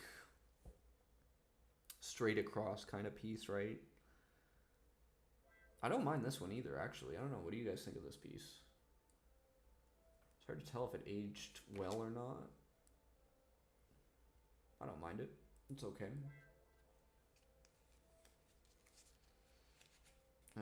I had to extend this little piece of paper just so I could put that little end of the arrow on it. That's so sad.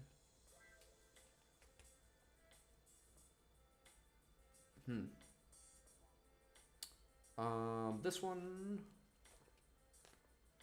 Actually, this one was one of the few instances I actually wrote Sciz instead of Skez. I still do write both, sort of, but E is such a nice letter to work with, and I generally is not, so that's mainly my motivation for writing Skez most of the time. But yeah. Do you have a P.O. box for sticker exchanges? I don't. I've just found it was really tedious most of the time doing sticker exchanges. Just like it ended up being a lot of work at some point. Like I really liked getting other artists' work, but at a certain point I just had so much going on with them that it was like, oh my god, this feels like a part-time job and it's not making me any money, you know. So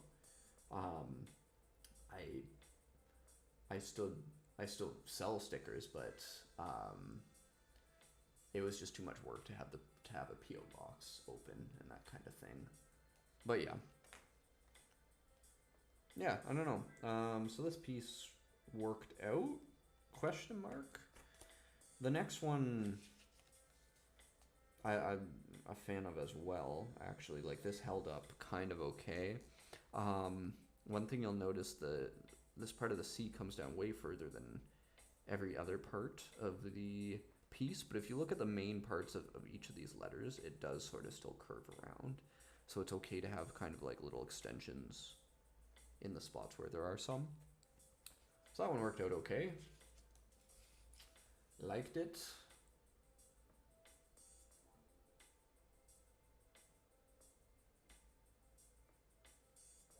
Yeah, Patrick, no snow in the UK for 5 years, eh?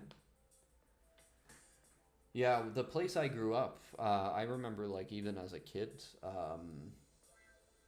we would get like a few snowfalls, like a few pretty serious snowfalls each year, and now that's not the case.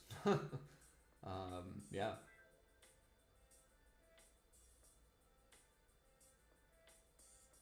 Yeah, Nimbus, that was my issue, kind of like it was as much as like you give people stickers and you get stickers back and that's nice. The issue was like actually dealing with some of the people. Like some people are really easy to deal with and then others it's like, oh my god. It's like you're trying to do an eBay exchange with them or something. It's just freaking tedious. But yeah. All right, Eden, thanks for stopping in.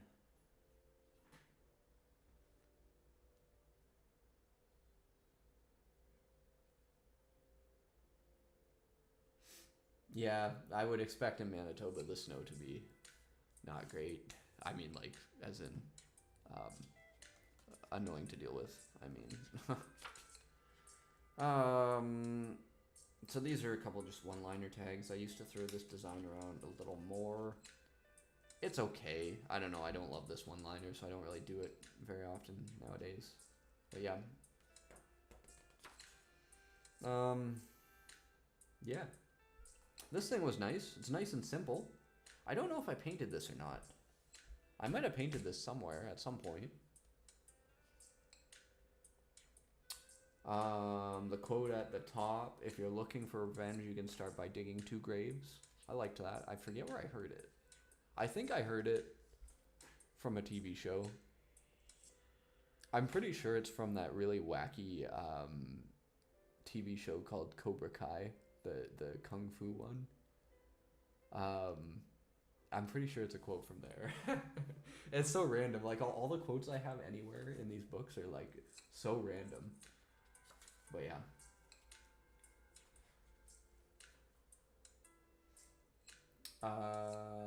Skiz, do you ever think you're going to do buff tests on spray paint? I find, like, spray paint is generally just not that productive to do that. And what I mean by that is, you'll find that one spray paint sort of is like all the other ones when it comes to buff tests. If someone wants to get paint off something, they can get it off something. So like the spray paint aspect of that is, it's not like inks. Paints just sit on a surface, whereas inks sort of go into a surface, if that makes sense, right?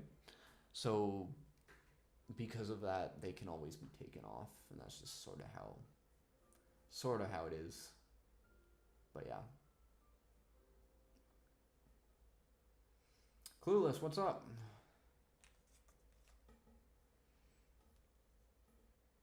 Yeah, this piece here, I was doing sort of like a, I don't know, I wasn't thinking of it at the time, but it reminds me of like the little Batman logo almost. Yeah. I don't know, I think it turned out well for an old one. I did a little Reaper here. A rare occurrence of me doing a character. I did this one as a potential, like, the beginning of me trying to figure out a tattoo design for something, but I didn't really try all that hard after that. Blank page. Ooh. I liked this one, actually. This one was cool.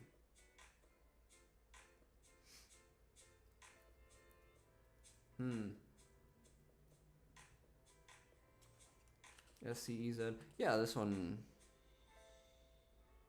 for a small, tiny one, like it's not big. Worked out really well. See, like, as soon as, from the point of this book that I went out of 2021 and into 2022, you can tell this stuff got a lot more conceptually sound. And I think that's just because I was drawing more frequently then. So much of drawing in any respect is honestly consistency. I don't think it has that much to do with knowledge as people think. It's honestly mostly consistency. Brett, so these are from the beginning of this book was 2020, and the very end is like the beginning of 2022. So between 2 and 4 years old is how old these are. Yeah. This was one of many books that I had going at the same time, and I still have a few going at the same time.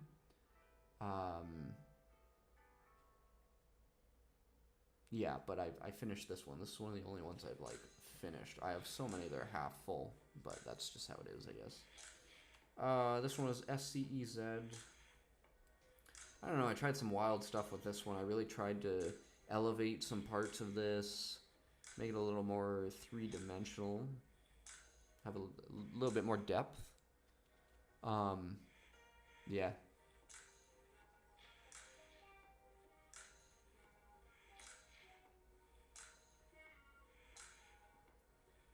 Clueless, thank you. I've been doing graph since I was very young. But like I said, it's honestly, I don't like telling people to think of it in terms of like how experienced you are. I think it's actually a lot more productive to think of it in terms of like how frequently you're practicing. There's definitely an element of experience and knowledge, like you have to know the graph concepts. before you can make some good stuff. But once you know those concepts, it really is just all practice. Yeah, Nimbus, I don't work on straight letters as much as I should. Everyone should have lots of straight letters in their black books, probably.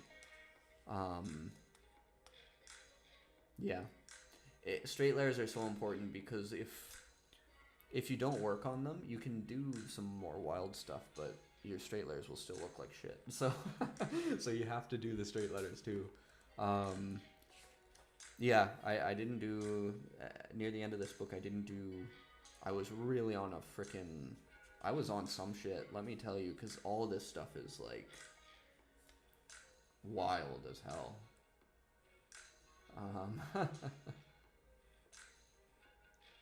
Yeah. Like some of these that I was doing in the start of 22 weren't even that terrible. Comparatively, compared to like the stuff from the beginning of the book, I mean. Yeah.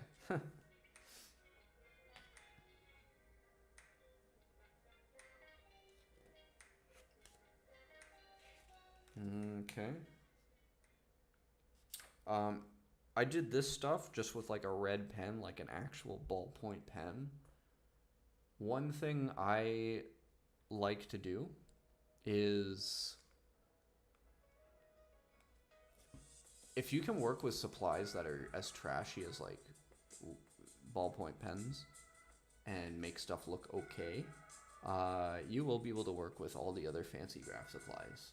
The same cannot be said going the opposite way. It's very important to be able to use any tool, kind of, is how I would describe it. And every now and then I especially do this with tags. I do a lot of tags on just paper with pen. Yeah.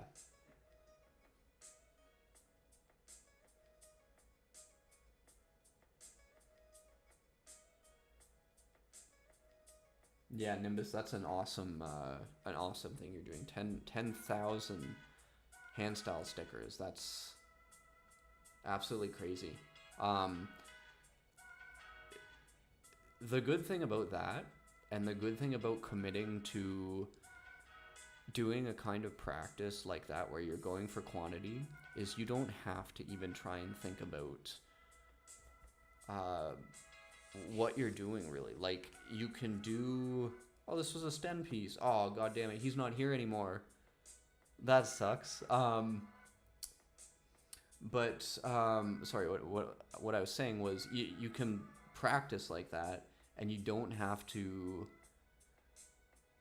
think about improving, because it'll just happen naturally if you're doing that much practice. So I think people get irked by having to do that much work, but they don't think about is all the actual work is happening subconsciously. If you're just doing something like that where you're getting the repetitions in, you are going to improve, and it's honestly the most powerful tool you can have in graph, but also in like many aspects of life. If you can make yourself work and do stuff like that. 10,000 tags on slaps, that's awesome. Right, just Art Primo just uploaded. I can't even be mad. You gotta go check that out. Dumb Plays, what's up? Yeah, it's too bad Sten left before we got to this little piece, because I remember I did this as like an example drawing of his name at some point. Yeah.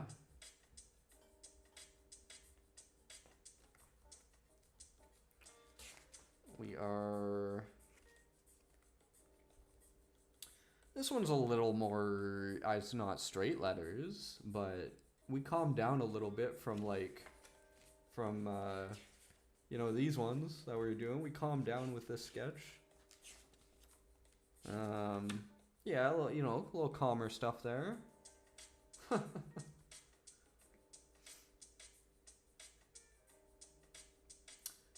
Review together with GR, and We were actually talking about it, but then I think we both just sort of got busy or whatever. But I would love to still do an interview with GR. So, if you guys go and tell GR constantly again that he still has to do an interview with Sciz, maybe we'll actually get that happening this time. Yeah. So this one was good. The spacing of this one is actually probably better than most of my other stuff. One thing I would do now, if I was redoing this, would be this part of the eye makes the eye look very overwhelming. If I could have put this line of the C going through and mashed that part of the eye in behind, it would look like the C is a little more present and not really as invaded by that part of the eye. So yeah.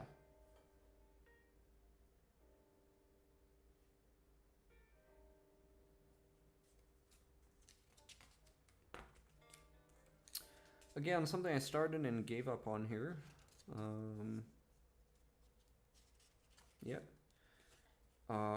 This one, very last piece in the book here, actually. An SCEZ one. I really did want to paint this one. I might still paint it at some point. Because things just worked really well in it. Partly because it's so blocky, and so I find blockier stuff very, very nice. Easy to work with. I don't know.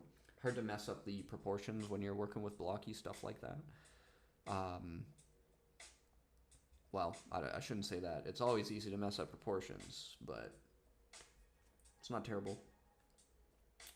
Yeah, and the last quote, that is the last one in the book, but the quote here, the desperate never get fed, I heard that from Sotep, actually, on his channel. I know it's not his quote, like he's not the first one to say it, but that's the first place I saw it. Yeah.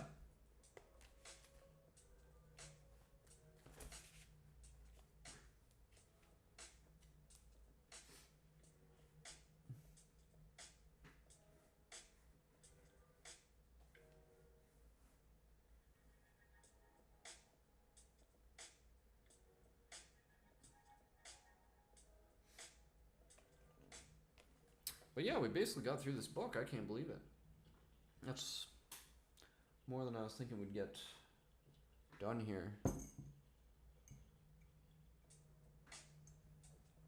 Anyway, if you guys have any last minute questions, let me know. Because I'm fucking starving. And I gotta go eat something. But last minute questions.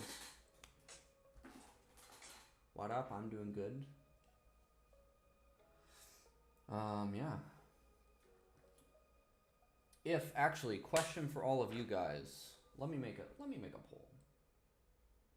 Let me just make a poll.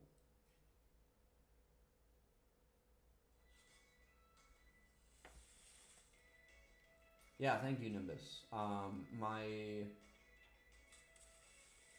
The poll I want to do is, what are we doing next for the next live stream here? Ideas for the next live stream. Russell, I will remember that.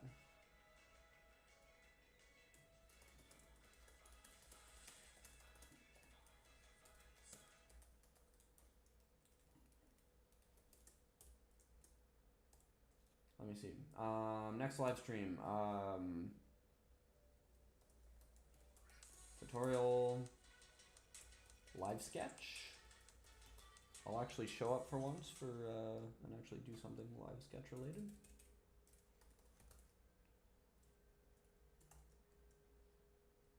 Bruh.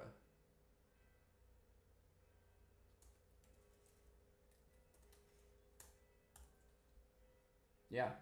Let me know what you guys want to do in the next stream there.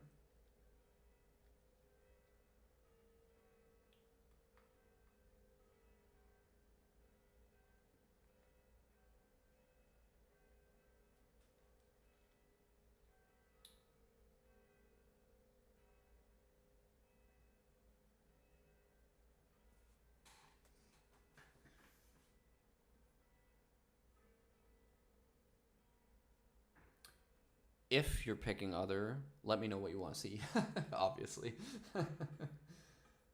Yeah, basically, because that is... Yeah, like Nimbus, I definitely want to get back to doing more live sketches. One of the main reasons I wanted to start getting back into streaming regularly for everyone was because when I was streaming a lot, I was sketching a lot, and it's just helpful to be able to... it gives you a reason to sketch, even when you don't feel like it. Like, sometimes I don't feel like, well, a lot of times I don't feel like sketching, but during those many times, if I don't feel like sketching, I may feel like coming on and getting to chat with all of you guys, right? So it gives me a reason to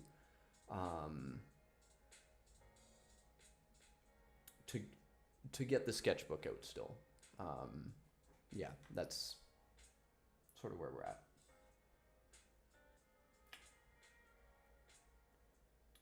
Plant, I'm glad you got your first spray cans. That's always fun. I still remember the first cans I got. I think the first piece I painted was in... When the hell would it have been?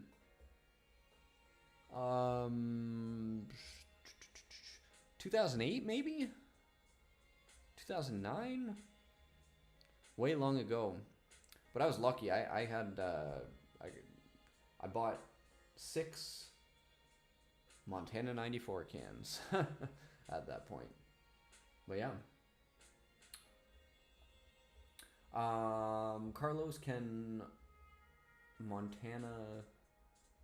Or can Marsh ink or Magic ink be diluted? I'm sure it can. You may have to be careful with what you're diluting it with, though. I don't think diluting it with water would be a good idea, just because for like those oil-based formulae, oil and water does not go together, so you're just going to end up with a patchy formula. That's why... Yeah, that's why you got to be careful. I'm trying to think of exactly what would work in it, but I haven't played around with diluting stuff too much. But yeah.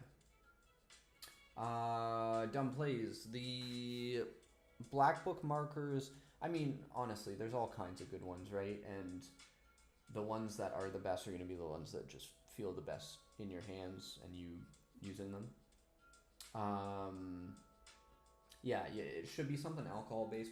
Personally, I have really enjoyed the Copic markers that I use. I know those are not the cheapest option. Yeah, I've mostly used Copic markers for the most part. They work just fine. Yeah, I'm about to head off, so honestly, if you guys want to link up, post your Instagrams for everyone to check out, and anyone who wants to, you know, hit me up, you probably, my Instagram's probably there as well. Yeah, because that's honestly what the channel has always been about. We're just here trying to have a good little graffiti community going, right? But yeah, I appreciate you guys tuning in, and I will see you guys sooner than sooner than it was from the last stream. So yeah, I will let you go, guys. Peace.